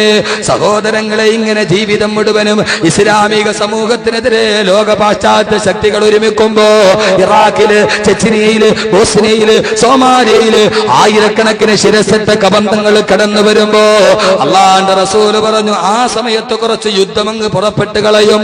ആ യുദ്ധത്തിന്റെ പ്രത്യേകത എന്താ? കൊല്ലുന്നവൻ അറിയില്ല താൻ എന്തിനു വേണ്ടിയാണ് കൊല്ലുന്നതെന്ന്, കൊല്ലപ്പെടുന്നവൻ അറിയില്ല താൻ എന്തിനു വേണ്ടിയാണ് കൊല്ലപ്പെട്ടതെന്ന്. നടന്നു പോകുന്ന വഴിയിലാണ് ബോംബുകൾ പെട്ടിത്തെറിക്കുന്നത്. പച്ചക്കറി വാങ്ങാൻ പോയവനാണ് 4 കഷണങ്ങളായി ചിതറിത്തെറിക്കുന്നത്. അള്ളാന്റെ റസൂല് പറഞ്ഞു പാവപ്പെട്ട പ്രിയപ്പെട്ട പിതാവ് മുത്തിച്ചു പോയ ഔദ എന്ന പെൺകുട്ടിയാണ് തലച്ചോറ് ചിന്നിച്ചെതിരി ഫലസ്തീനിൽ ചിതറിത്തെറിച്ചത്. അവൾക്കറിയില്ല താൻ എന്തിനു വേണ്ടിയാണ് കൊല്ലപ്പെട്ടതെന്ന്. ഉപ്പാന്റെ കൈ പിടിച്ച് ടാക്സിയിൽ പോകുമ്പോഴാണ് അമേരിക്കയുടെ ഇസ്രയേലിന്റെ വിമാനങ്ങൾ വന്ന് ബോംബ് വർഷം നടത്തിയത്. ഔദ എന്ന പൊന്നുമോളെ പൊട്ടിത്തെറിച്ചതിന്റെ പൊൻവളമൊട്ടുകളെ അവൾ മുഴുവനും ചിതറിത്തെറിച്ചു പോയി. സഹോദരങ്ങളെ, ലോകത്തിന്റെ നാനാഭാഗത്ത് ഇറാഖില്, കാശ്മീരില്, ചെച്നിയയില്, ബോസ്നിയയില്, ഫലസ്തീനില് അള്ളാന്റെ റസൂല് 17 മാസക്കാലം നെഞ്ചുതിരിച്ച് നമസ്കരിച്ച ബൈത്തുൽ മുഖദ്ദസിന്റെ മോചനത്തിന് വേണ്ടി പോരാടുന്ന അമേരിക്കയുടെ ജാരസന്താനമായ ഇസ്രയേലിന്റെ വിമാനവേദ പീരങ്കികളുടെ മുന്നിൽ കല്ലും കവണയും ഉപയോഗിച്ചിട്ട് ഇന്തിഫാദയിലൂടെ ചെറുത്ത് നിൽക്കുന്ന ഫലസ്തീൻ മുജാഹിദുകൾ, ഓ ഫലസ്തീനിന്റെ മക്കളെ തച്ച് തകർക്കാൻ ലോകരാട്ടങ്ങൾ ഒടുന്നു വരുമ്പോ എന്റെ പ്രിയപ്പെട്ട സഹോദരാ, എന്റെ പ്രിയപ്പെട്ട സഹോദരാ, 80 വയസ്സ് കഴിഞ്ഞിട്ടും ഒരു പുരുഷായുസ് മുഴുവനും ഈ രാജ്യത്തിന്റെ മുഴുവനും സ്വത്തൂട്ടി കൊടുത്തിട്ട് ഫലസ്തീനിൽ പോരാടുന്ന ഫലസ്തീൻ മുജാഹിദുകളെ കൊല്ലാൻ വേണ്ടി പണം മുഴുവനും അമേരിക്കക്കും ഇസ്രയേലിനും കൊടുത്ത് സൂസന്ന എന്ന് പറയുന്ന ഇംഗ്ലീഷ് നേഴ്സിന്റെ മകളെ കെട്ടിപ്പിടിച്ച് കിടന്നിറങ്ങിയിട്ട് കിട്ടിയതെല്ലാം പാതിരാ സമയത്ത് പാതി ഉടുപ്പുമിട്ട് കാൽവെണ്ണയും കാണിച്ചിട്ട് സൂസന്ന എന്ന് പറയുന്ന പെണ്ണ് കൈറോയിലൂടെ അലഞ്ഞു തിരിഞ്ഞ് നടക്കുമ്പോ തനിക്കും തന്റെ മക്കൾക്കും വേണ്ടി കോടിക്കണക്കിന് ഡോളർ കൊണ്ടുപോയി സ്വിസ് ബാങ്കിൽ വെച്ച് അല്ലാഹുവിന്റെ വിശുദ്ധമായ പടയോട്ടം നടത്തിയ മൂസാ നബിയുടെ പ്രബോധനത്തിന് കാതോർത്ത് നിന്ന ബഹുമാനപ്പെട്ട മൂസാ നബിയുടെ പ്രസവത്തിന് മാറിടം പകർന്നു കൊടുത്ത തുരിസീന പർവ്വതമടക്കമുള്ള ബഹുമാനപ്പെട്ട മൂസാ നബിയുടെ ജന്മത്തിന് കാവൽ നിന്ന ഈജിപ്ത് എന്ന് പറയുന്ന സാമ്രാജ്യത്തിന്റെ സർവ്വസമ്പത്തുകളും തൗറാത്ത് എന്ന വേദഗ്രന്ഥം ഇറങ്ങിയ പരിപാവനമായ മണ്ണിലുണ്ടായത് സർവ്വതും ഇസ്രയേലിന് വാരിക്കോരി കൊടുത്ത സാക്ഷാൽ ഹുസ്നി മുബാറക് എന്ന 80 വയസ്സുകാരനെ താഴെ ഇറക്കിയിട്ട് രാജ്യം വിട്ടു ഓടേണ്ടി വന്നിരുന്നുവെങ്കിൽ ഫലസ്തീനി മുജാഹിദുകളെ കൊന്നൊടുക്കാൻ തിരവാങ്ങിക്കാൻ പൈസ കൊടുത്തവര് അവന്റെ സിംഹാസനത്തിൽ നിന്ന് താഴെ ഇറക്കാൻ ചരിത്രത്തിന് കഴിഞ്ഞെങ്കിൽ അമേരിക്ക എന്ന സാമ്രാജ്യത്തിന്റെ ദാസന്മാരായി വാലാട്ടിപ്പട്ടികളായി കഴിഞ്ഞ സർവ്വ സാമ്രാജ്യത്തെ പ്രഭുക്കളെയും താഴെ ഇറക്കാൻ ജനകീയ വിപ്ലവത്തിന് കഴിയുന്നുവെങ്കിൽ അള്ളാന്റെ റസൂല് പറഞ്ഞു ലോകാവസാനത്തിന് മുമ്പ് നടക്കാനിരിക്കുന്ന മാറ്റത്തിന്റെ ഗതിയാണിതെന്ന് ആദരവായ പ്രവാചകൻ നബി മുഹമ്മദ് മുസ്തഫ അള്ളാന്റെ റസൂല് പറഞ്ഞു. ഇസ്ലാമിക സമൂഹം മുഴുവനും ഇങ്ങനെ തീരാ കയത്തിൽ പെടുമ്പോ എല്ലാവരും മുസ്ലിമിനെ കൊല്ലാൻ വേണ്ടി ആയുധങ്ങൾ ശേഖരിക്കുമ്പോ ഇസ്ലാമിക സമൂഹം ആ വേദനയിൽ കിടന്നുറങ്ങാൻ പറ്റാതെ അങ്ങനെ ജീവിതത്തിൽ മുഴുവനും വേദനയോടെ കഴിയുമ്പോ